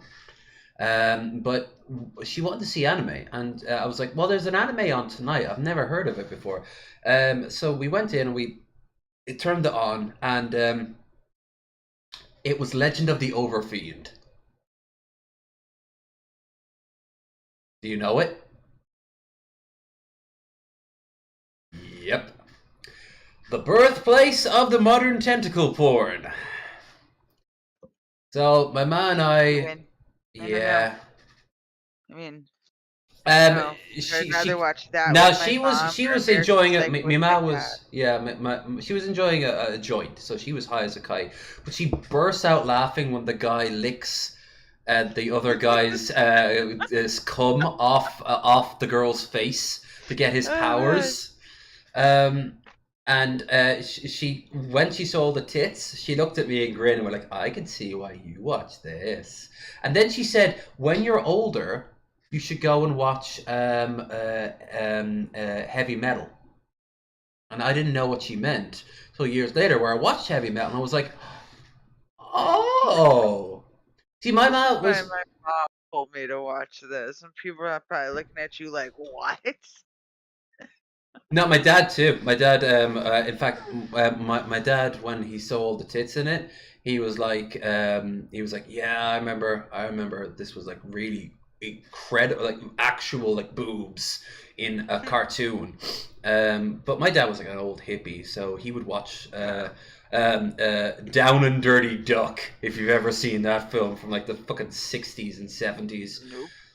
It was made by the guy who did. I know about is Howard. Oh yeah, I think he was one of the inspirations for Howard. Although he looks like Daffy Duck. Oh, that was some trippy stuff. What was the name of that cartoon with the cats? It wasn't Felix. It was like this very raunchy cat. And he was like a player, and he had this buxom girlfriend cat, blonde hair, and they just smoke weed, do drugs, do other drugs, and just like fuck around in like 1970s New York. Oh, I know that one. I was just watching that one the other day. Yeah, what's that one called? Ben actually put me onto that one. Like, of all fucking people. No, he knows Ben his shit. Yeah, Ben does love those weird ass films and documentaries. He's actually a good font of knowledge for that sort of shit. Yes. What's Let me see if I can find it. Yeah, you know the one I'm talking about. Where I put it. I put it in a playlist. I'll show the 1970s cartoon cat adult. No, that's not it. This other thing is a weird. Fritz. It was Fritz the cat. Yes, but there's one called Felix the cat. Yeah, I think that might actually have been what I thought. Yeah, that's what. Because I know I was like, I can't actually. Felix. Felix is like the PG one. Yeah, I can't actually show some of these pictures on screen. He's for a good comparison, he's having a 4-way in a bathtub with 2 dog girls and no, 3 dog girls. He's railing that one there. There's some tits out there. It's definitely it's actually a very like real. I've known people who live like this. Like they just spend their days just fucking and fucking and fucking. They have like nothing to live for, and it's except for fucking. And you know what else? Respect. Their lives are simple. Their lives are straightforward. A movie. It's about the apocalypse, and these like people get trapped in a basement because things are like radioactive and they can't go up because of like the radiation or whatever. So they're stuck down in the basement, and these like 2 guys end up fucking this girl to death because that's all they care about is having sex because there's nothing else to do. So they literally fuck her to death.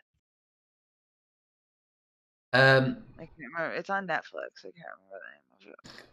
There's a film, I think it was John Lennon's favorite film. I forget what it was called. It was like it was a spaghetti western, but it's set in a post-apocalyptic world, and it involves a bunch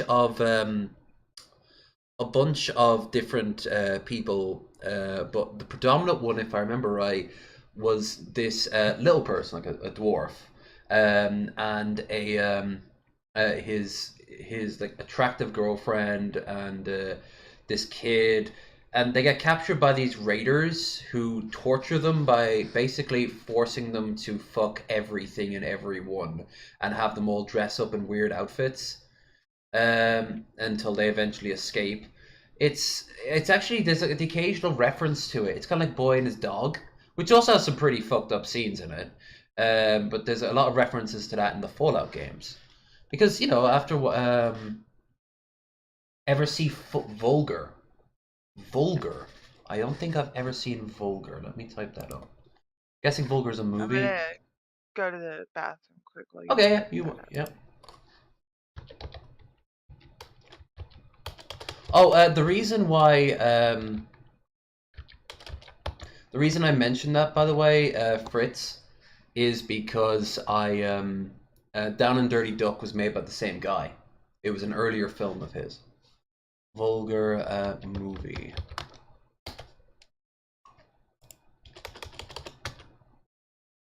$2000. Black comedy thriller. Character Vulgar. Clown who appears the original View Askew logo. Though not a Kevin Smith film. I'm guessing, yeah. This is the film you then. I don't bring this up. Yeah, black comedy. Monica Hampton, Kevin Smith, View As Productions. Multiple actors from View Askew. Character Vulgar, a clown who appears in the original Askew Productions, though not a Kevin Smith film. Stars 7 actors cast in it, such as Brian O'Halloran. Smith himself is a gay TV executive. Ethan Suplee, Jason Mewes, car wash and ride director. Supporting roles: Snide. Copy of the tape of amateur look like amateur porn.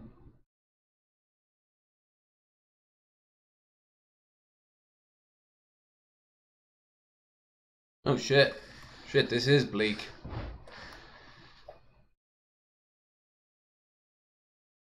During the time which was a series of violent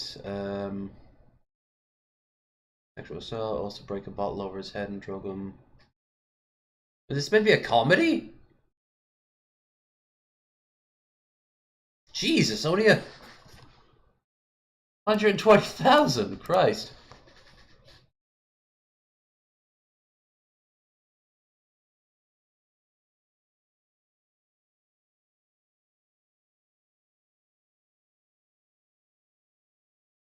Bachelor ticket, there was mix up on a gay cloud stripper has been sent in lieu of a female one.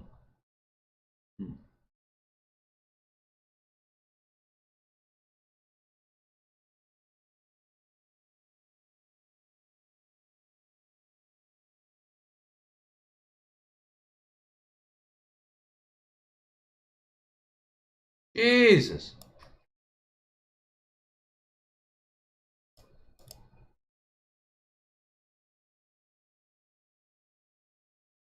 Yeah. Yeah, this film does not seem like a fun time. I don't know if I'd want to watch this.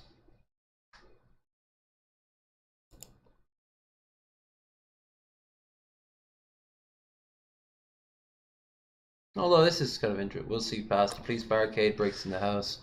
Hero clown. Hosting his own television show.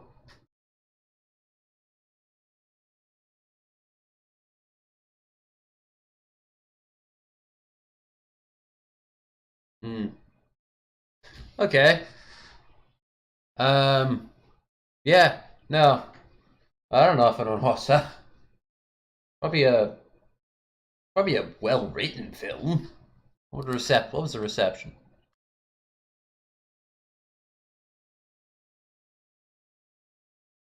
Howard Stern sent a pre-release copy of the film. Ooh, I want to read this. After watching less than half of it, he tossed it in the trash and then spoke poorly of it several times over the course of 3 weeks. Smith called 2002. First question for him was, why?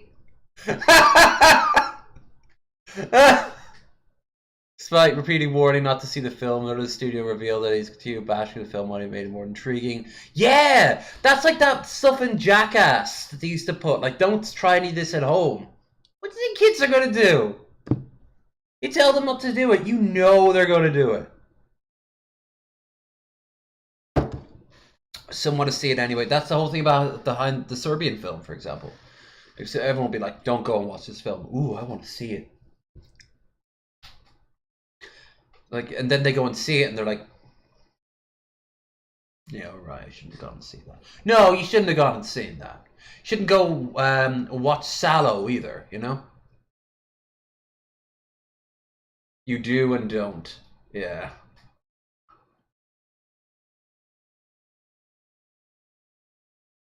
God damn, why do women take so long in the bathroom? Mostly negatives, 23%. 5 out of 100. Holy fuck, meaning overwhelming dislike. One positive review came from the major critic, Lou Limerick, New York Post. They never mention it. It made 13,000.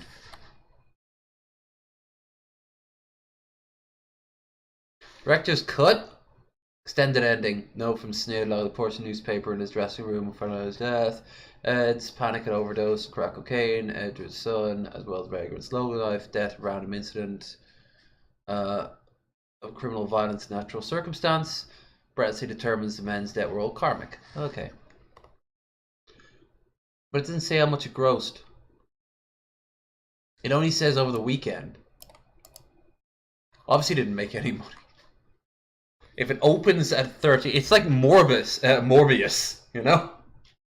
The re-release of that. Ooh, Missy, we've been going on an adventure. So, Vulgar. It's about a clown. Pay the rent, abusive mother's nursing home, and rent on his run-down house. Despite the difficulties of his job, clowning is Will's one escape from the realities of his miserable existence. This is a comedy, by the way, what I'm going to describe to you. Will generally likes kids and takes great joy to make them happy on their birthdays. Struggling to make ends meet, but not wanting to give up his dreams job, Will comes up with an idea to be a bachelor party clown.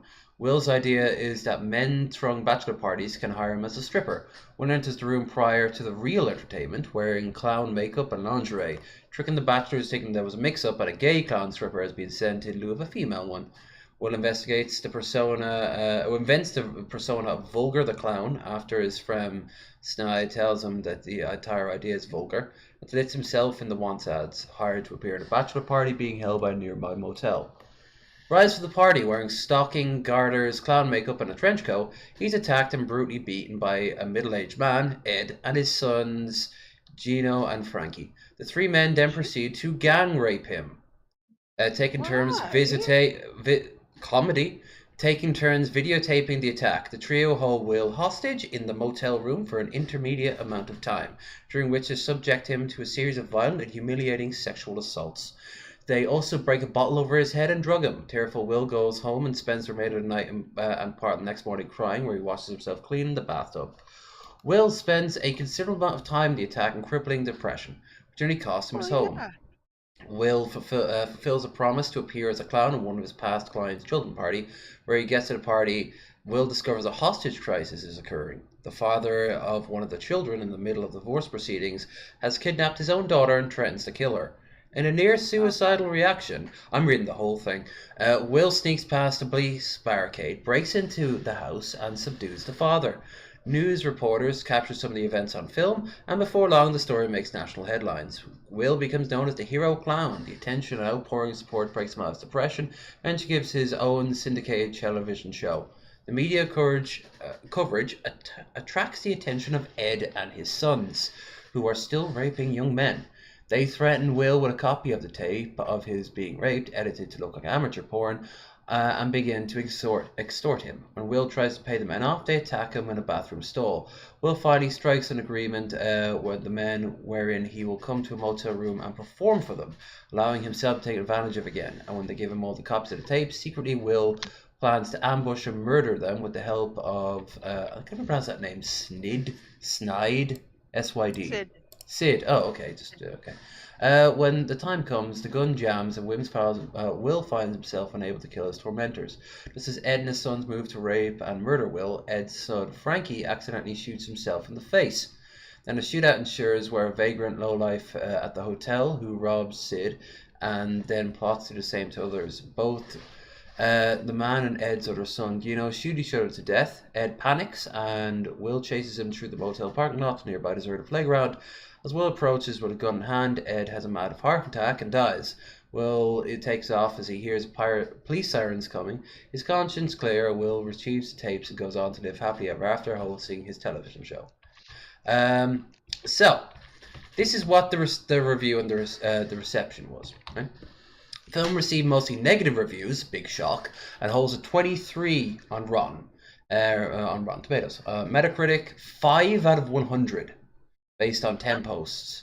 The one positive coming from a major critic comes from Lou Limerick of the New York Post. Syndicated radio host Howard Stern was sent a pre-release copy of the film. After watching less than half of it, he tosses it in the trash and then spoke poorly of it several times in the span of 3 weeks. Smith called up on April 26, 2002. Stern's first question was, why? Despite Stern's repeated warning not to see the film, others in the studio revealed his continued bashing of the film only made it more intriguing, and some want to see it anyway to satisfy their curiosity. The film premiered at Toronto International Film Festival 2002 by Lionsgate Films. Its first major screening was at the Angelica Theatre Centre in New York City. Vulgar made $13,000 in its first weekend, out of a budget of $120,000. So it had no... The body is Gage, round. thank you so much. Beard's looking good, mate. Thank you so much. I do what I can. I've been putting more wax into it than normal. Thank you for the $7.33. Every Gage is a good egg. A good egg. Yeah, this film is yeah, I think Howard said it best. Why? Like, what? Why? Why? Or that you try to have like is this some sort of revenge fantasy there? There's even an extended ending, where he doesn't kill the people, but they all die off screen anyway.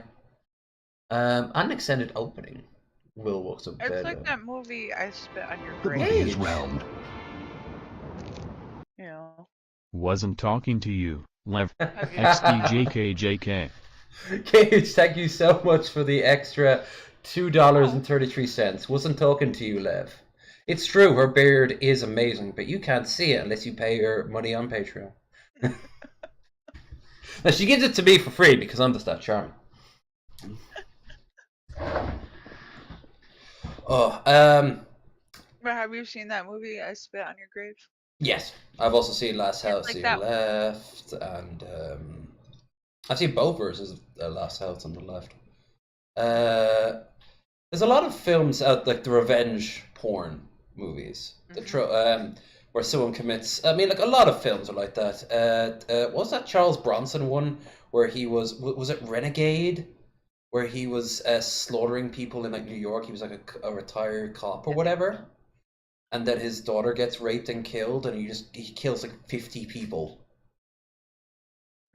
And then the sequel to the movie is just a repeat of the first. Except instead of his daughter, it's like a flower shop girl he likes talking to. Like there's a term for that in fiction. I think it's called fridging, where someone's death only exists to give motivation to, usually a woman, motivation to the main hero. Like, you killed my father, I will seek vengeance upon you. Not really that, because that's more like different type of motivation, but it's more like, hi, I'm going to appear for 3 minutes and then the big bad guy is going to kill me. And then the rest of the film, you're going to be like, I'm going to get you for what you did. But then by the end of the film, or the end of the book, she's not even mentioned anymore. You don't care why he's hunting down the villain. He's just hunting down the villain. I really, really, really don't like that. But yeah, there is a level of like raw sort of vibe that you get with it, but it's not. I think it's just old and played out. One of the more interesting ones had to be probably Red Sonja, where she was getting vengeance for herself after she was gang raped by the main villain. And then she kind of like just goes on a vengeance. The rest of the film is just her like seeking vengeance and hooking up briefly with Conan, played by Arnie. He was great as Conan. Like he just uses this big wall of meat that just posed. He just flexed. That's all he did. You know, like, if they did that these days, it would have to be either The Rock, but he's getting on. Like, I think he's a little bit too. He's too old. So who would it be? Would you think would be a good Conan these days? They have to be big. Somebody young and muscly. What about Jason Momoa? Yeah. He could be a good Conan. Work. Yeah. Yeah. That would definitely work. Anyway, back to this video we were looking at, because we do have a topic for tonight. We've barely been touching on it, but saying that, I've been enjoying myself. So yes, it's been a good laugh. Over and adults only for the. And we can watch girls butt each other. Games. And titles with over-sexualized content are going to end up with an M rating or higher. So kids aren't allowed to buy them anyway. And I'm not saying that means they won't necessarily ever get their hands on them, but at that point it falls on the parents. You remember when this was a fighting game? It shouldn't be up to the industry to parent their kids, and all players certainly shouldn't be losing out because these people can't bother to read a couple words on the back of the box. Yeah. As with all forms of entertainment, this is a garbage argument. We can't have everything be the Mickey Mouse Club because a kid may see it at some point. Stupid. But we're just getting started. The Wall Street Journal points to two main reasons for the new policy based on conversations. Oh, I know what we can watch next. Sony officials. The first is the rise of the Me Too movement.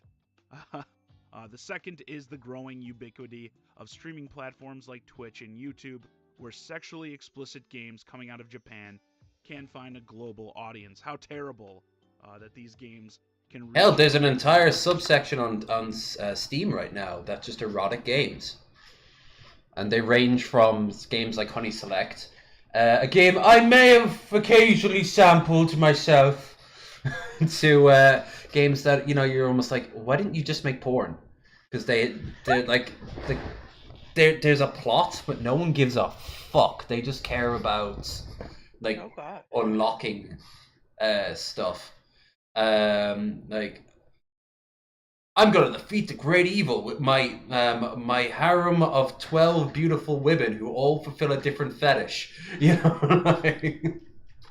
Scale. We gotta stop that. Sony is concerned. And every time I beat their mini game, I get like a new picture in like the gallery to look at. Of legal and social action. A Sony official in the U.S. I don't know if I've ever played an erotic game before. The Me Too movie? That's that game there is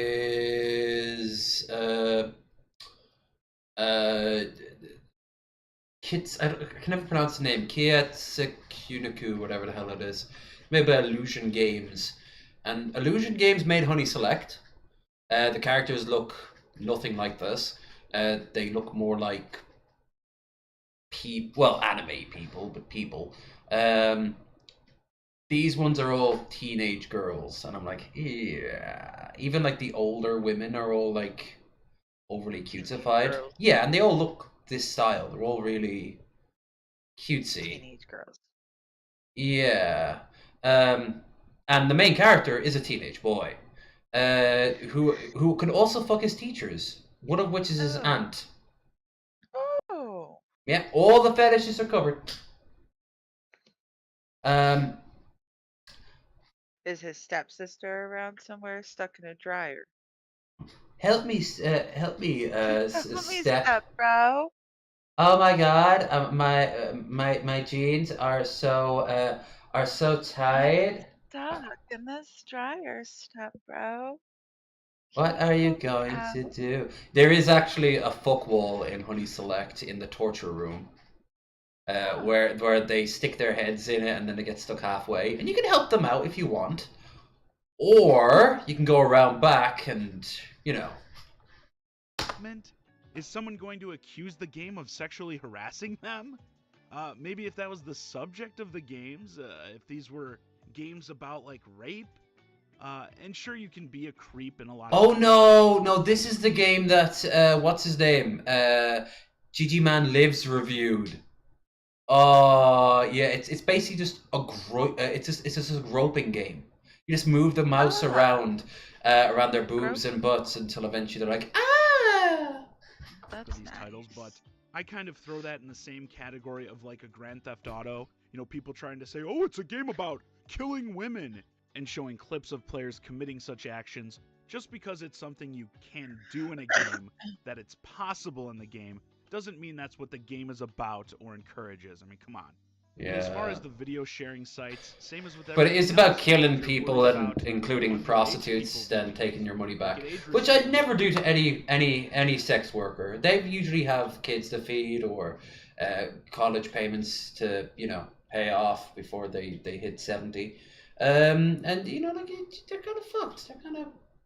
They're kind of struggling for money here, But in terms of having these more Japanese, more niche games find a global audience, I would think that's a good thing. I actually love the next part. Here's where the Nintendo fanboys can rejoice. The new guidelines are in contrast to Nintendo, which told the Wall Street Journal that sexually explicit games can be sold on the Switch as long as they receive a rating from a national agency like the Entertainment Software Ratings Board, the ESRB.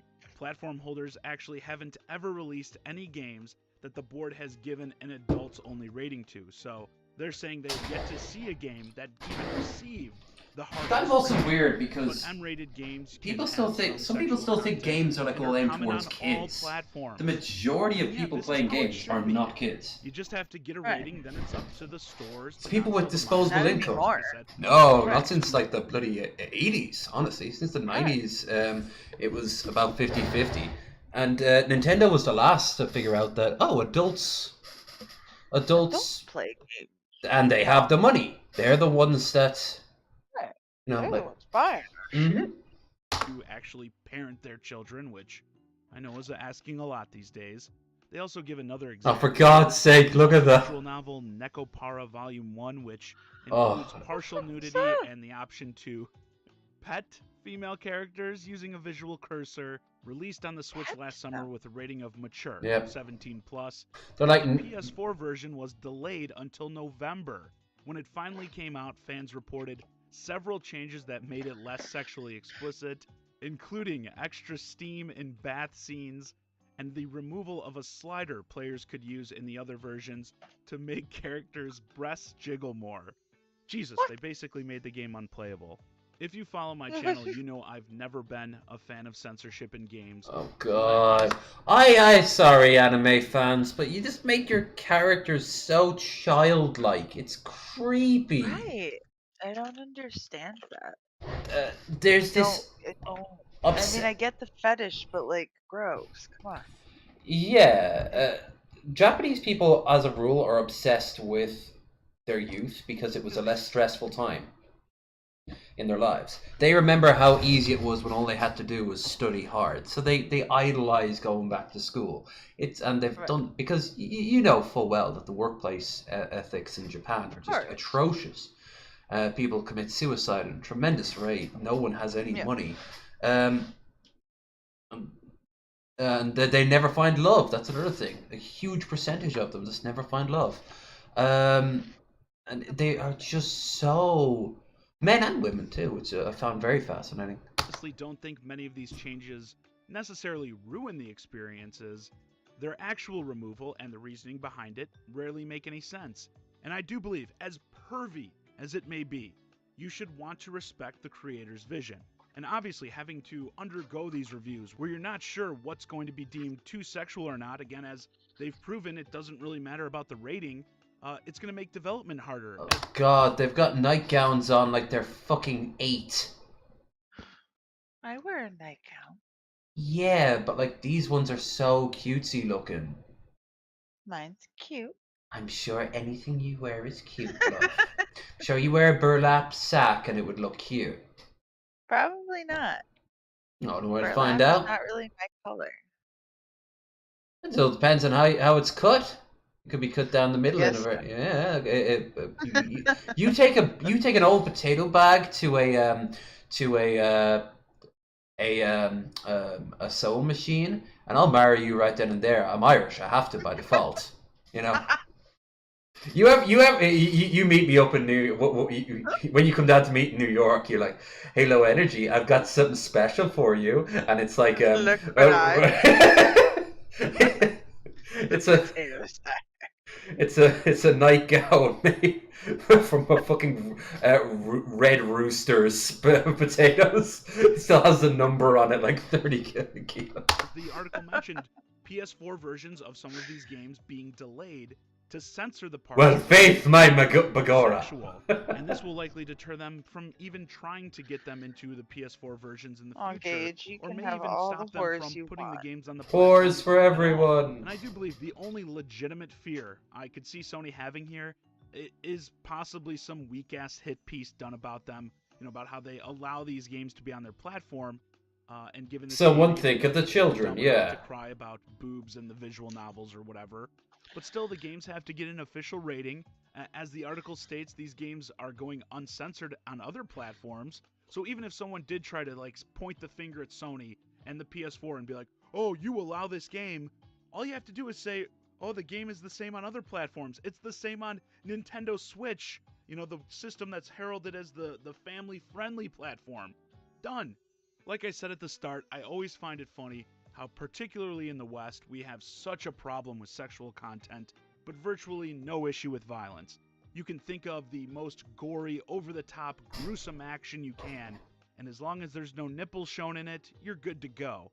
In that sense, I think this is more of a problem about our perception of what is or isn't okay to portray in media, but that's also what the ratings board is for, to let customers know what they're getting into. Out of curiosity, what age is your youngest? He will be 17 in November. All right, so he's 16 at the moment. All right. Is there anything growing up that you wouldn't let him watch?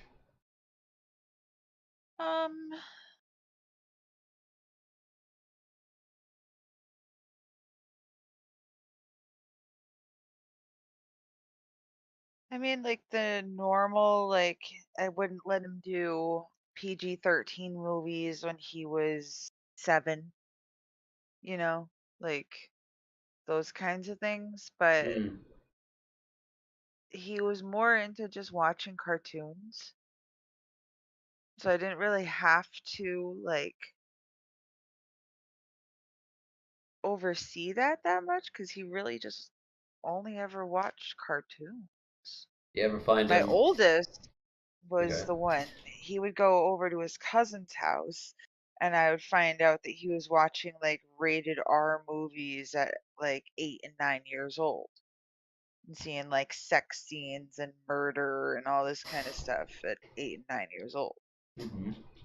So, but if you knew my ex-mother-in-law, she is such a disgusting, raunchy woman that she basically would talk about such inappropriate things in front of them no matter what you did or say, that they were exposed to things I didn't want them to be exposed to regardless of what I did. If that makes sense. I get that. Because she would talk about sucking dick and they were 5 years old. Oh, Jesus. She'd talk about getting raped and they're 6 and 7. She didn't care. So I couldn't really protect them from all that kind of shit. I kind of messed up your camera here again. Let me just fix this up. Yeah, the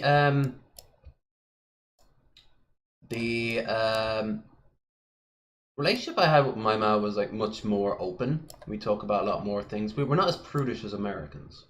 I lived a very Mediterranean style lifestyle and a very European one. But I mean, there were things that, not when I was a kid.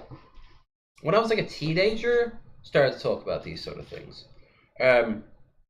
We started to talk about porn and started talking about like. She asked, "Have I slept with anyone yet?" She just once asked me, "Do you know where babies come from?" I'm like, "Yeah, they come from sex." And she goes, "Have you had sex yet?" And I was like, "No." And he goes, "When you have sex, what do you do?" And I'm like, "I wear a condom." And she's like, "Good man." Right. Um, Yeah, like I've and had that conversation with them and stuff. it didn't get I think I squeamish. waited until they were like high school age, maybe 8th grade, 9th grade in high school, like right, the summer entering high school, so like between 8th and 9th grade. And it wasn't anything like weird, You didn't you know, because I've teach them how to do a rim job or anything like that. no, like no, You were just no. there I like mean, I be mean, protection and like yeah, don't. like if you've got questions, like I'm here, like and they've for the most part, you can tell that they would rather come to me and ask me things than go to their dad. And so that's usually what happens. I never had to worry too much. I figured stuff out, and I also like early on. I don't know why it was always driven home. One point during sexual education, around about 15 or 16, because we had a very basic one in primary school when we were kids, and then when we were in secondary school, they gave us another one, a much more detailed one. And she asked, our teacher asked every secondary is a combination of our middle school and high school. Um, she asked every girl to leave, and she turned to us and said, "Now, lads, I'm just going to tell you this once. No means no, and you don't. If she's not feeling comfortable, and if you're not feeling comfortable, you say no. And age is important." And she gave these, in hindsight, very useful things. And then she told us all those boys to leave, and then all the girls came in, and she gave them a talk. And when we asked the girls what she said, she was like, you know, you can always say no. Never go anywhere without telling someone, like your mother or whatever. Like if you're going out on a date, make sure that your parents know. If they're not comfortable with that, maybe ask why. Which obviously there could be some bullshit reason why they're not comfortable with it. Maybe they don't like the idea of their daughter having any sort of relationship at all. Right. But I don't know. That had nothing to do with the curriculum. That was her just taking an extra step to give us some practical advice. But that's really where the rest of it was all practical. It was all like on hands, literally on hands. Girls would go to the toilet and they'd come back and they'd whisper in each other's ear that they met up with their boyfriend out in the hall, and they went into an empty room and did stuff. And that's what they did. Like that's behind the also behind this the gym was its own separate building, huge barn-like building, massive. The whole basketball court there. It was. And we actually had a team that would play a girls' team that would play in the European leagues. We had this little hallway that it was connected to the gym, and it had its own door that like swung in and out that was connected to the gym, and then another one that swung in and out that was connected to the back hallway, and it was so like teams could get to the locker rooms and stuff. And it's just like another I don't really understand why it was a hallway, but it was a good like 12-foot hallway, and there was nothing in there. It was just an empty space with these two doors, and unless all the lights were on, it was dark as fuck in that hallway. So that's where So people would go. It went yeah, in my school. That's where you went to make out. I guarantee every single school had something like that, has something like that, and will always have something like that. You know that they recently had to lock the bathrooms up in my kid's school because they caught some kids having a threesome in one of the stalls. That would have been awkward to find. this was after they came back from COVID. Before they came back from COVID, or before COVID and all that, it was one of the bathrooms on one of the floors was shut down because the kids had this thing on TikTok where they were stealing, someone stole the toilet. Like the Oh, entire toilet was gone. that was. Yeah, I remember you. Did you post that up on Twitter? Something. I know it happened at one of my jobs too. One of the kids stole the light fixture.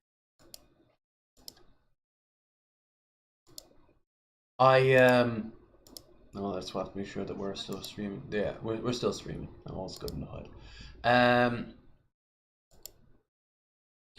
Yeah, I don't know what's going on with the TikTok trends these days. Like, I actually hear there is a trend, isn't there, of like ripping out faucets and stuff like that in bathrooms. And you know what the weird thing is? It's not even the most fucked up one. I remember saying this to Gurley a few weeks ago. Does anyone here remember the Holocaust? The Holocaust TikTok. The Holocaust TikTok. I think you remember the Holocaust. I think you read somewhere about this thing called the Holocaust. Yes. I didn't think the American education system was that bad. Have you guys heard about this thing called the Holocaust? Tell me more. See, you can laugh at anything.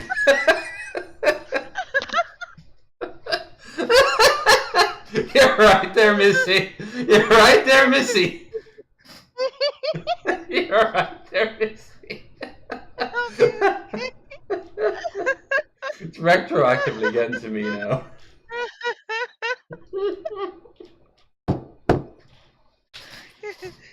Well, I guess I have heard of the Holocaust.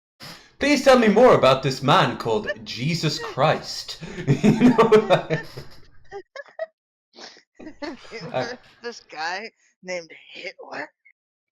So it turns out this guy called Hitler was really bad, but he was a painter, so he was probably just misunderstood. And there's this other dude. This guy, they call him Stalin. That's from Friends.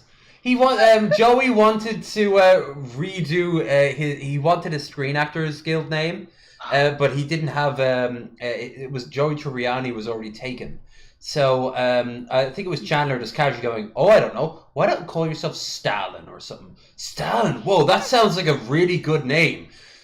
And then like the next time they see him, he's like, "Dude, I checked this Stalin name out. Turns out he's this Russian dictator that killed like 50 million people. You're smart. You should have known that. What the hell?" And Chandler is just like, what do I even do with that? Like, we just unironically recreated Friends. Everything, that episode about Kink Think. the one with Kink Think. Yeah, no, so, yeah, no, what got you onto the giggle fit? Do you remember the TikTok craze of the Holocaust survivors, the concentration camp survivor craze? No. I'll show you. It's fucking insane. Holocaust TikTok. The Holocaust survivors, popular video, Holocaust, glow up or whatever. Basically, these girls and these kids would Holocaust cute. Were they like yesifying the Holocaust? Yeah, they would dress up as. They would dress up with like the pajamas, the striped pajamas, and they make themselves look desiccated. And the idea is that they were having one last moment of prettiness before they're being dragged off to the gas chambers. And like these teenagers would play. I know I wasn't making this up. There it is. There. Yeah, that's so disrespectful. I knew I was not making this shit up. Man, oh, fuck off with this ad blocker bullshit. Of course I'm using ad blocker. I hate capitalism. Give me money. It's just such a disgusting thing to do. Holocaust aesthetics. Oh, at least they've Like, would stopped they it do now. rape aesthetics? Yeah, probably. Where They'd be like afterwards they're all like, domestic abuse survivor aesthetic. I fell down the stairs. You know. Yeah. Hi, And welcome to why heaven. not? I died in the gas chamber in Auschwitz. 1941. I was a young Jewish girl in a Jewish family. Like, Yeah, it's what just the disrespectful. fuck? And they wonder why people have such a problem with the youth of today. Pretending to be Holocaust victims by wearing the Star of David striped universe. Yeah, like, this was the thing. That's why people hate y'all. Yeah. Like, this is, there was also that girl and her boyfriend / brother. I think that was how their dynamic was. And it was, they were at a college, and she was just saying the N-word about all the black women around her in her dormitory. And then she was incredibly nice. And then they'd sometimes fuck in their like co-ed bathroom. It's not great. It's redonkulous. I didn't do it, and lady was like, no. Yeah, that's bad. That's bad. Way to snitch on someone getting a blowy without intentionally snitching on someone getting a blowy, Gage. Oh, I caught some dude getting his wiener sucked in the restroom in school. Someone saw my face as I walked out and investigated. He got expelled and I felt bad. Oh, Gage didn't mean to. And he probably would have. They weren't being smart on where to go. They probably would have been found out anyway. Can't blame Gage for that. Oh God, there was one big drama when I was in school. A kid went into the girls' shower and started jacking off, watching them all shower, and he was there for like 10 minutes before they spotted him, and he got expelled. My little sister dated a guy in the 7th grade. Good. And he was sitting in his math class and he asked if he could go to the bathroom, and the teacher told him, no, you gotta hold it. And he was like, all right. And then like 10 minutes go by and he's like, I really gotta go to the bathroom. And the teacher was like, no, you gotta hold it. And this kid was like, nah, that's not gonna happen. And he pooped in his pants and stood up and shook the turd down his pant leg and out and hit the floor. And then he left the classroom. And I've called him shit break ever since. To this day. A mighty name for a mighty king. Pictures. I have pictures. You have pictures of the poop. No, I don't have pictures of the poop, but I have pictures of the guy.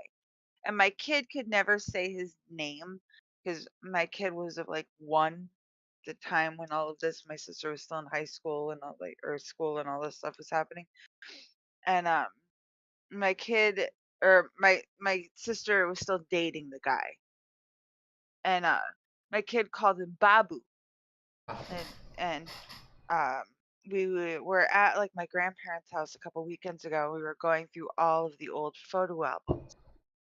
And I found a couple pictures of him and I was like, hey, look, it's Babu. And I passed them to my sister, to which my other sister replied, isn't that the one that shit his pants? And it's like, yes, this is the kid. Like, everyone knows that he had to switch schools. He had to go to a different high school because he pooped his pants. God. I get like this. The original shipwreck pooped his pants. I was about to have a test, an impromptu big ass test, and I got the most explosive diarrhea I've ever had in my life. I've never ever knew what caused it. That day I had eaten 2 pieces of toast and I had eaten a chocolate bar. That'd been it, all day. And for whatever reason, that was the day where my stomach decided to go purge all at once. So I stood up just as he was handing the paper, and I was like, I have to go to the toilet. And he looked at me and was like, right, sit down. I'm like, no, I have to go now. And he's like, all right, fine. So here I am, every power that be, holding it in. And he actually made me stand up in front of class and be like, you have to go to the toilet, do you? Yep. Right before class. And everyone started snickering. Everyone started laughing. I would have just shat all over his desk if I wasn't as much of a coward as I am. Instead, I went to the bathroom and there were tons of people into it. And I simply said, sorry, what you're about to hear. Boom, boom, bam, boom. For the next 20 minutes of my life. I was so thirsty at the end of it because I was incredibly dehydrated. Oh yeah. I had to go home afterwards. And my ma said, that's made up. And I'm like, no, that happened. I know I have a bad habit of finding excuses not to do something, but I swear to Christ, this is what really happened. And she looked at me and she said, like, my cooking does not do that. I'm like, I didn't even eat. And her immediate response was to get offensive over something she's done. And there was my mother in a nutshell. Did the chocolate bar have bloom? No, I don't even know. I don't even know what it was. I think it was like a fucking Mars bar. What was it, out of date? God, like, how bad does a chocolate bar have to be out of date to cause explosive diarrhea? I didn't know they could do that kind of thing. Now every millionth Mars bar comes complete with laxatives. Why? Why not? It's an extra feature that you don't have to pay a penny for. Do you want to play a game? Oh, by the way, back in the day, there was a saying, never break the heart of an air hostess. Now, why do you think that is? I'll give you a hint. It has to do with diarrhea. Because she will put stuff in you while you have to fly, so you have diarrhea while you're flying, and then lock you in the bathroom. Well, not her per se, good chance, but good chance that her friends will. If they spot you sitting in the seat, they'll give you a drink, and that drink will have they all have like a med kit on board for like any emergencies, and one of which is a bunch of eye drops, and those eye drops are usually have stuff that causes massive laxative properties. So and they're tasteless too, so you wouldn't know. You ask for a drink and they hand you the drink, and a few minutes later you're rushing to the toilet 20 times in a row.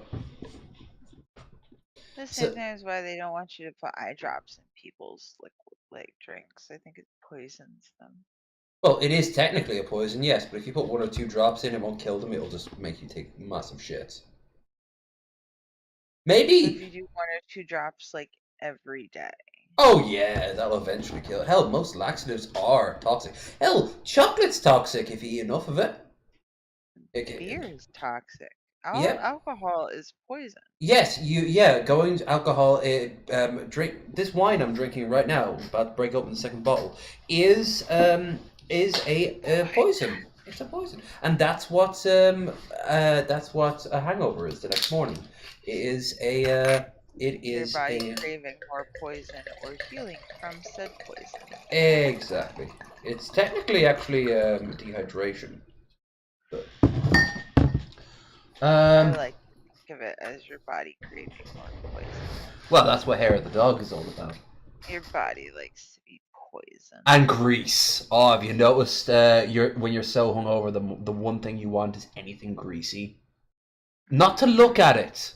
You don't want to look at if you get a full English breakfast. You're like, oh God, but you close your mouth, your eyes, and open your mouth and go. I say, oh God, looking at those, even when I'm not hungover. Those just, I'm sorry. There is nothing that looks appetizing to me In an about English a bunch breakfast. of baked beans and some uncooked bacon.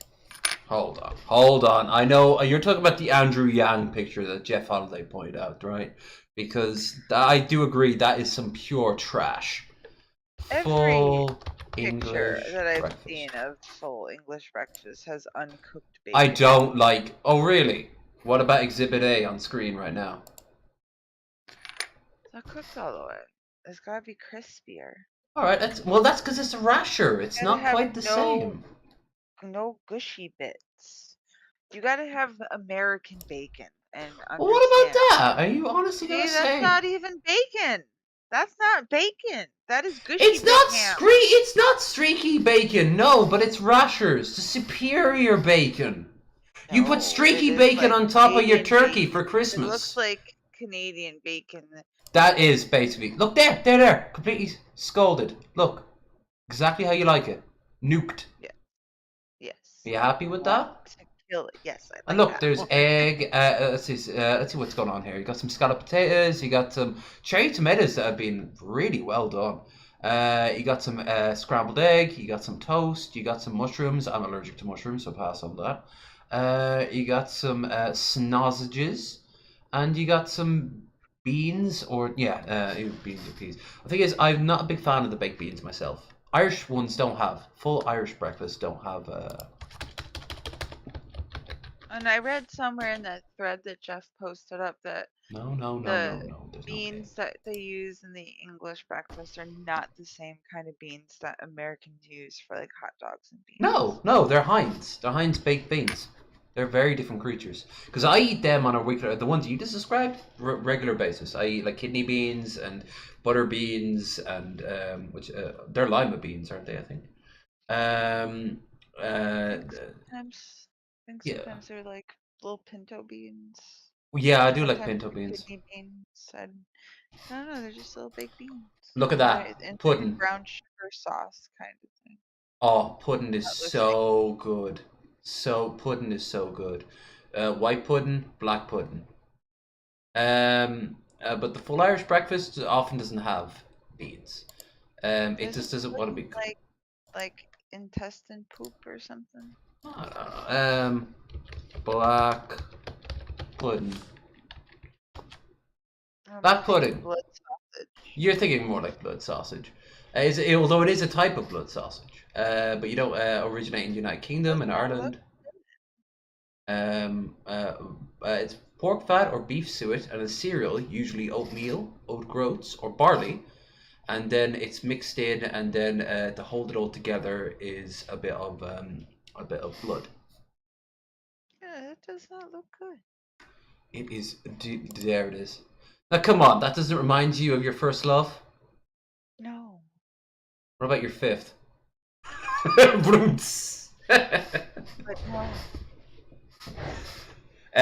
White pudding is the same idea, but obviously there's no blood in it. It has slightly more spice though. White pudding, there we go. White pudding and black pudding. Yeah, Irish.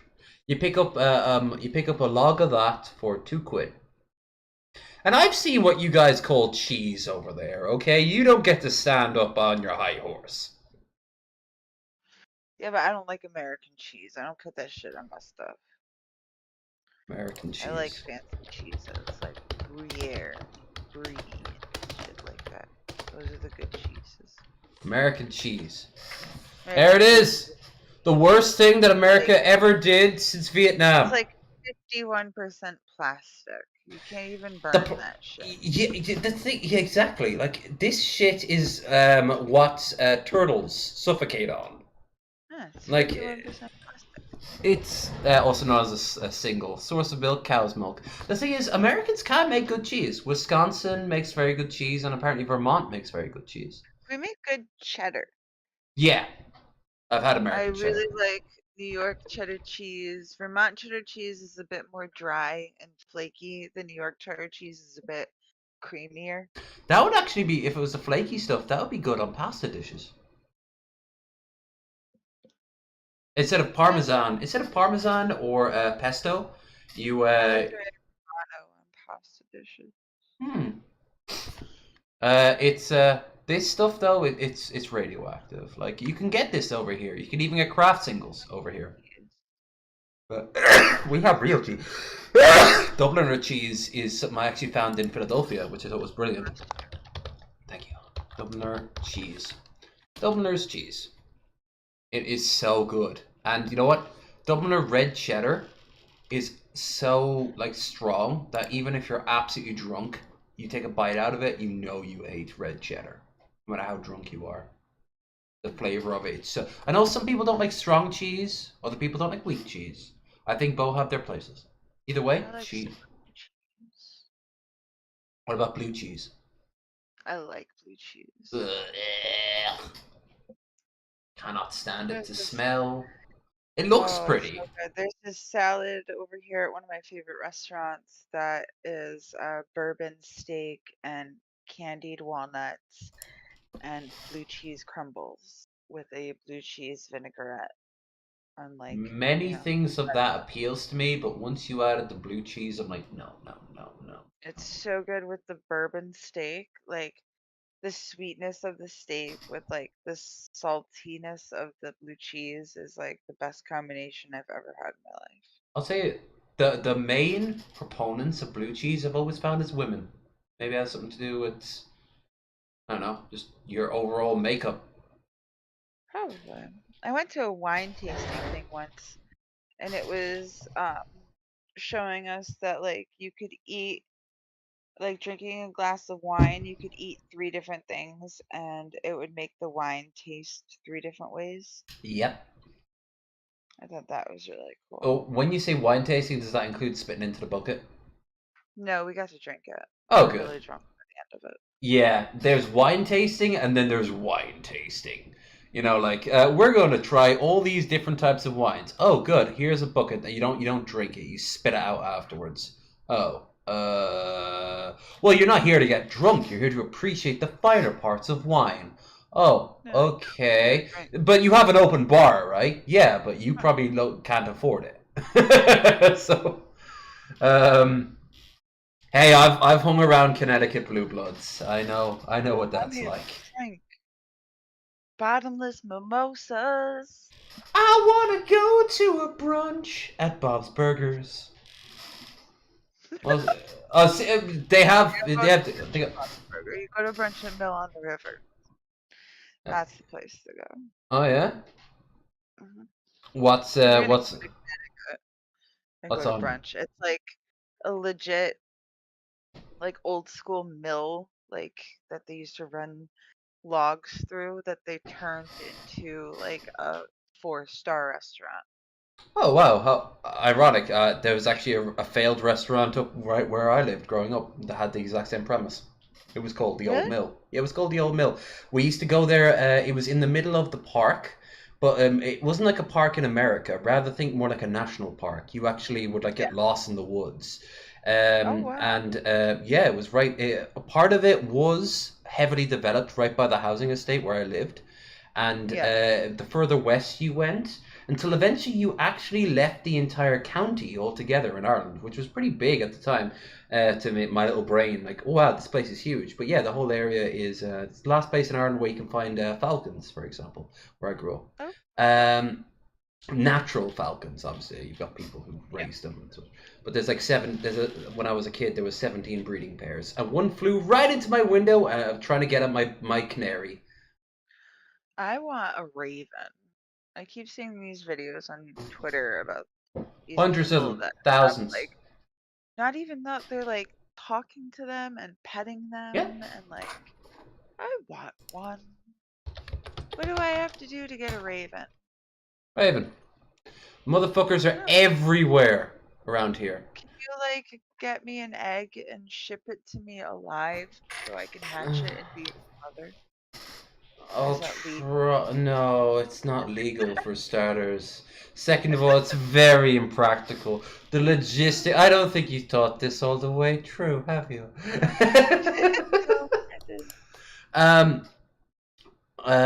just wanted to to be the bird's mommy. There's thousands of them, literally right outside every February to March to May. Just steal the baby and send it. Hundreds of them. And they're noisy. Now that's a different radio. Kidnap the bird. Kidnap, give me the bird. First of all, I think if anyone would want the bird, it wouldn't be you. It would be Final Girly. Girl does rant. She'd be like, wait, you can do what now? You can send me a bird? Name your price. Anything. And she even leans in close. Anything. You want a man dead? I can make it happen. Girly, you're getting a little close. Anything. What do you... I'll get you 2 of them. Program them any way you want. Who in my community do you want dead? Seriously, have you not considered it? You've thought about it at least 3 times, right? Well, no, you will not tempt me. Be gone, temptress of murder. Speaking of murders, we got ourselves ravens right here. Yeah, like these motherfuckers, they're noisy. Oh, they're so noisy, but they're so smart. They are so smart. They although look, you have a few. You have a few in America. You got this one. The crows, but I want... No, crows and ravens are 2 different species. I know, that's what I'm saying. We've got a ton of crows. We don't have that many ravens, and I don't know how to tell them apart. Their feet. A guy from California told me that. I can see their fucking feet from all the way. They are way the fuck up there. How am I gonna be like, show me your feet? I think you have to deal with that enough on a regular basis online. I don't think you should pass it on to animals. Like the birds feel what I feel. Wiki Feet Ravens edition. Raven? Not a raven. I forget which one it is. One is...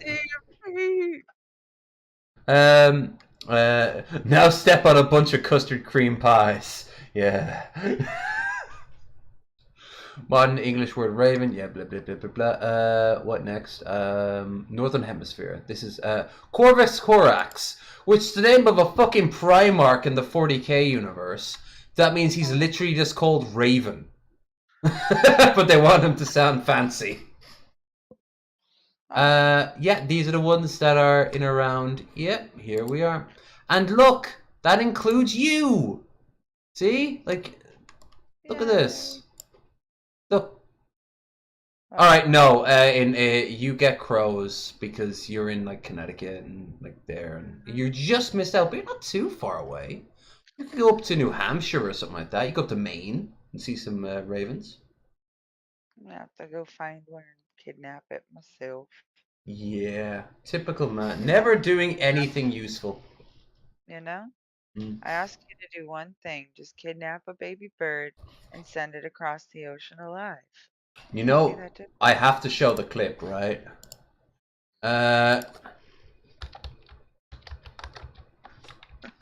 Yeah, see how where the ravens aren't? There we go. I have to show the clip. Like, all you have to do, Low Energy, is just kidnap a baby bird. Films to the animal kingdom, no mother is more devoted than the blue jay. Valuing her eggs above even her own life, the mother bird bravely fights off such fearsome predators as the badger and the mongoose. Of course, one thing Mother Blue Jay can't defend against is a set of steel tongs. Eggs, precious eggs. There you go, that's what you want me to do. That's exactly what you want me to do. Ignoring the fact that there's thousands of the motherfuckers that will descend on my eyes. And they do. I'll wear a I'll wear the Doug Dibadome hat. That's the giant. If you wear a hat that is made completely of tinfoil on the shiny side, facing out, they will be so distracted by the beauty of your hat that they won't even notice. I'll They fly. like shiny things. I'll steal like this plan is getting even more convoluted. But I can think of a good alternative. I'll steal every one of my neighbor's keys, and then just build a bomb, and then launch it like a mortar, explode it, and then they'll be so distracted by all the keys. Baby eggs. No. It's just going to be a random scatterburst. They're going to fly everywhere, but they're not going to hurt anything. They're just going to land on the ground, and all the ravens really are going to steal all the keys. You should just steal them so that when you make the giant tinfoil hat, you can hang them from the hat like a Christmas tree of distraction. Right. Then they can't distraction get tree because the keys are distracting. It'll be like Smog when he sees his own reflection. Exactly. See? Or me when I see mine. Ooh, hello, handsome. What are you doing here? Hi. I'm busy streaming right now, but afterwards you and I could talk. Really? I mean, I wouldn't say no, but I'm not saying not no. You know what I mean? No. You're very confusing and strange. Get away from me, strange man. Okay. We're gonna fuck later. Oh dear. Him and me. He's a good. By the way, if this clip that I showed there of The Simpsons works out okay, I'm gonna use so many more clips of The Simpsons because I have always a clip for every occasion that comes from The Simpsons. No matter what it is true. The Simpsons did it first. So, but I'm always terrified of copyright. So I'm always wondering, like, can I use this? Can I? Like, let's see. Yeah. Testing the waters on our cursed streams seems a little risque. Hey, we've been looking at, there was images earlier of naked women with their hair covering their most important parts, which is to say their belly buttons. So you can do this. You know that you can actually find belly button porn online? Where people fuck the belly button? No, they lick it. Oh, yeah. It's on yeah. YouTube. No, it's on YouTube. If you look up belly button porn, you'll find a video of a man that has two women up against the wall and he is licking the belly button.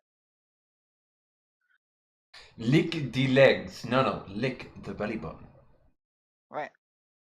Now, that's something that we would never want censors to take away. The idea of someone not getting their belly button fixed. Right?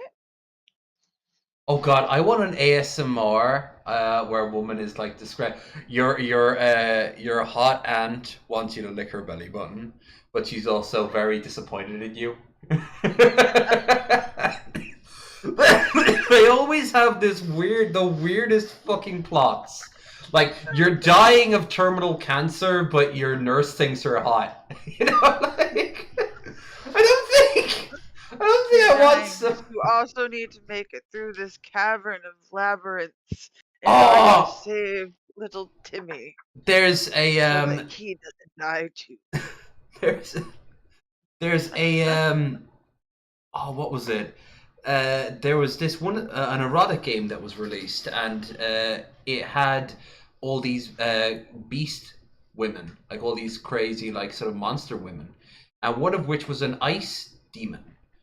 And you go into a volcano and you pass out, and when you wake up, this very prim and proper, hugely endowed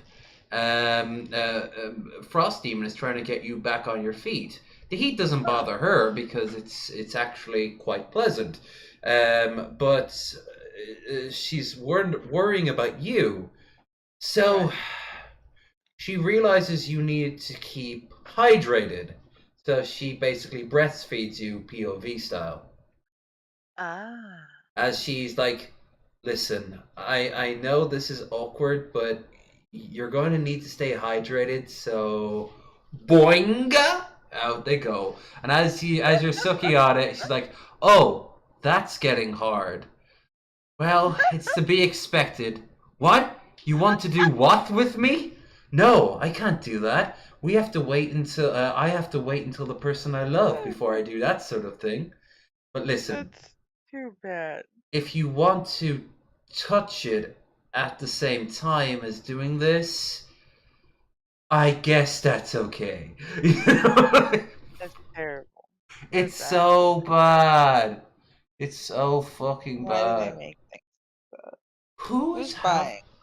A cake farting. Who wants to fucking watch cake farting? I'm sure there's a lot of fart fetish things out there, but Didn't water demon Foodie Beauty, didn't she do that? fart? Yeah, she's supposed to be selling her farts. Like she's a farter on OnlyFans, I think. You know, it's not for She sells fart videos. no one finds no one asks her to do that for like No, she's sexual doing it for arousal. shock. No, not even She's that. doing Like I think that like no one actually wants to go out and buy that from her. Rather, it's her trolls who are playing with right. her. Yeah. But she'll do it because they run with it, and the longer they run with it, and the more crazy she makes those videos behind a paywall, the more they are going to pay for it. Therefore, it makes her money. Like It's they haven't realized that if they stop buying the ridiculous shit that she does, then she won't be doing the ridiculous shit that they're so offended by. Like she's doing it for the reaction. like and you know what the thing is? It's working. She has a sustainable income, doesn't she? Like she makes enough money to live her lifestyle. She does, but I know that she's recently, because of this whole Nader arc, that she's lost a lot of that. Like I think it used to be more than anyone could need. Right? Well, she making And like then 10 grand she a week got or something like that. I think her YouTube checks were somewhere between 6 and 16K a month. Nice. Like And every month. is that why she turned to drugs so quickly? Because she turned to a lot of drugs, didn't she? I think it was the dude. I think that she hooked up with, like, she was going through this little like midlife crisis kind of phase, and she was lonely, and she met the guy, and the guy did drugs, and she tried it and she liked it, and then she all of a sudden saw that she was losing weight while doing it, so then she dove in like hard. It's why I never I seen her don't think smoke she weed ever before. Yeah, I don't think she ever really did anything besides drink before she met that guy. And then when she met that guy, she was sniffing coke. She tried meth a couple times. She apparently sniffed heroin a couple times. She smoked crack. She has a quite a big weed habit at the moment. Oh, does she? Okay. Oh yeah, she smokes a lot now, but she's sloppy with it. It's not, like this. I've been I've smoking seen for her. 3 hours with you Yeah. now. Like I haven't stopped smoking weed this entire. I've been taking You were dabs. gigglier earlier, and now you're just chill. Well, yeah, the dab is wearing off a little bit more, but I'm still like coherent, and you can hold a stream with me. Sure. She gets stoned to the point where she's like laying on her bed drooling on herself. Well, that's pointless. And Well, or no. even like when she's sitting in her chair trying to make a stream, she's mumbling and she's incoherent and she's slurring her words together, and you can just tell that she's a lightweight doing a lot of weed and just giving stoners who do it on a consistent basis a bad name. Oh, true, but no one will ever look at Footy Beauty and never look at Chantel and be like, "Oh, that's the basis that I'm going to base all weed, heads are going to be based off." No, of course not.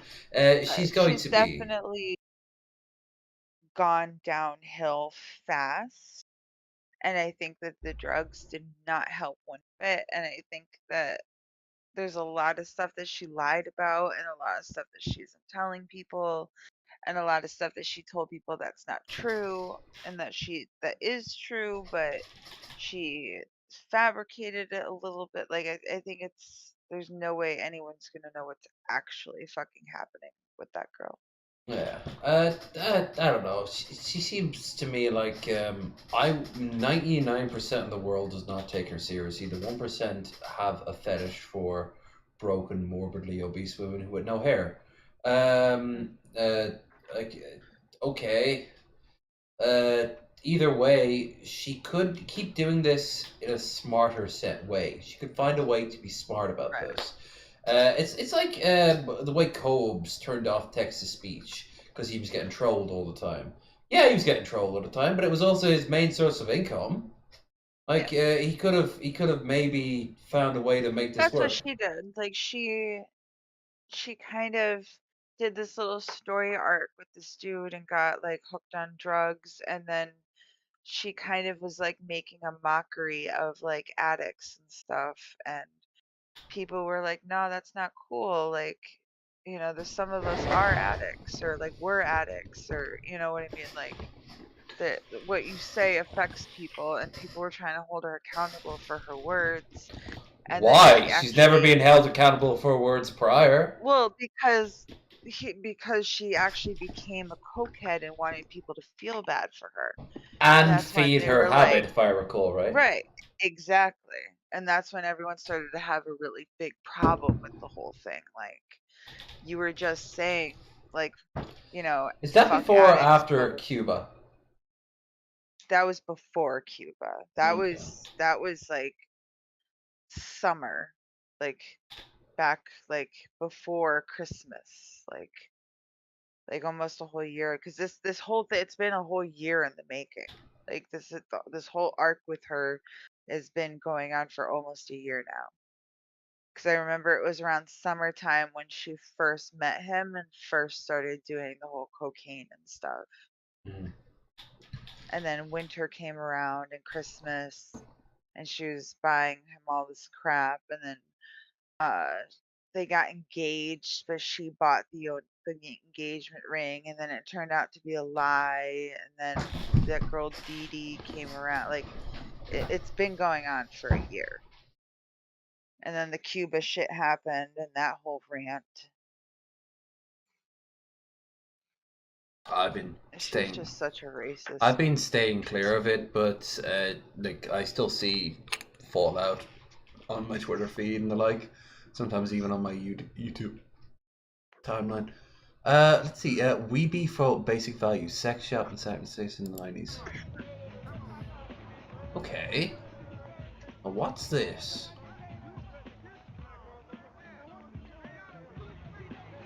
Oh god, yes. Give me the more of this 90s. Oh, the 90s. We be FOMO. Wow.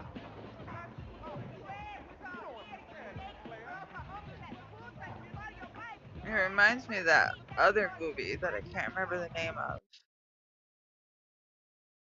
It's not Trading Places by any chance. Shop. No, there's a pizza shop, and there's a guy that walks around with a boombox like that, and a big fight happens. It's like a Spike Lee movie, I think.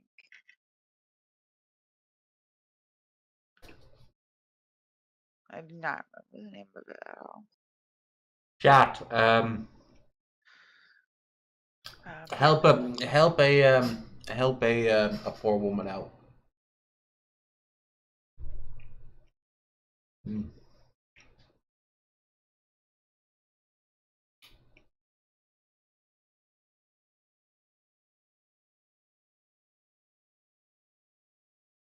one more time, if you haven't,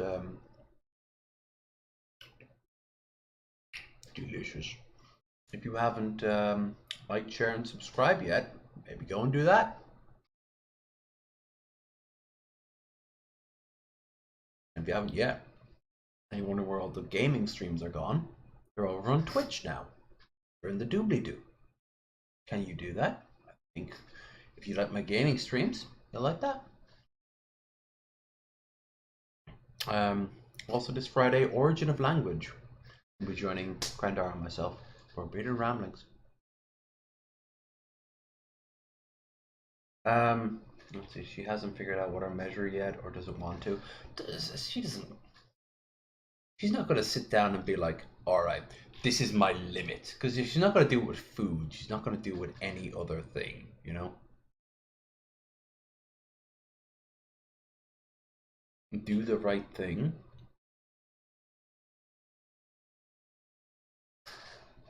To Wikipedia.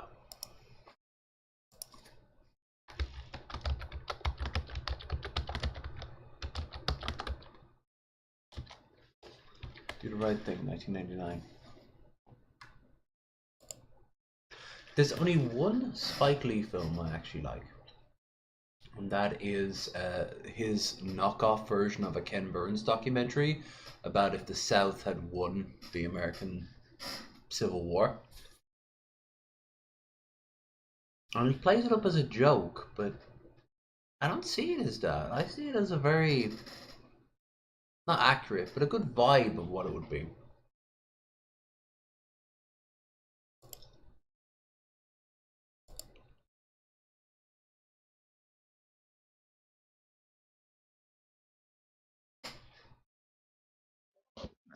My kid needs me to go jump his car. Okay. Shall we wrap it up here then? Maybe. Yeah. I don't know how long this is gonna take. Yeah. I was waiting for the the moment. For the record, is the movie you were thinking of Do the Right Thing? I think so, yeah. I think that is what it's actually called, yeah. Now that I'm looking at the little movie poster here for it. If you've never seen that one, watch that. You'll see what I mean, where that what We Be FOMO reminds me of this. Which we only got to see a few seconds of. That's what we get for being too comfortable with each other and just ending up talking. There's the lesson of censorship. Never let a man and woman talk, because they're gonna come up with crazy things. Yeah. Doing substances. Substances are an important part of growth. They are. Sometimes repeatedly. They are part of growth and censorship. Yeah, and censor growth ship. Yes. You know what? It's so early in the night. I'm actually gonna go out and have another pint in the pub. So that's what I'm gonna do. Yep. Hell yeah. I think I've only got enough in the card for another one, but I still have. I actually wouldn't want to wrap up tonight anyway without at least asking you the important question, which is segue. Terrible. What do you have planned, if you have anything planned in the near future? Could be another show. Are you going to? Oh no. And you want to chill? Yeah. I really know. Well, I don't know what my future holds. No one does. That's what makes life interesting. Or do you mean for next month for our show, this show here? Can't even, let's be honest, we can't even guarantee that at this point now, can we? Yeah. I'm being too comfortable. Yeah, you gotta get ready. So I gotta wrap this up. It's been a lot of fun. This time next week, all I'll say is that we'll try do an episode. I can't promise more than that. But tomorrow I can promise, short of a hand of God moment, we will be joined by Origin of Language on episode 85 or 86 of Bearded Ramblings. Yes. So tomorrow is my son, my oldest 18th birthday. Damn, that's gonna be hopefully a big day planned. I feel old. We all do. Very old. These are not the hands, but these are my hands, but they are also not my hands. You know how it goes. All right, you all take care. Sorry if it was a bit rambly, but you know what? Fuck it, we had fun.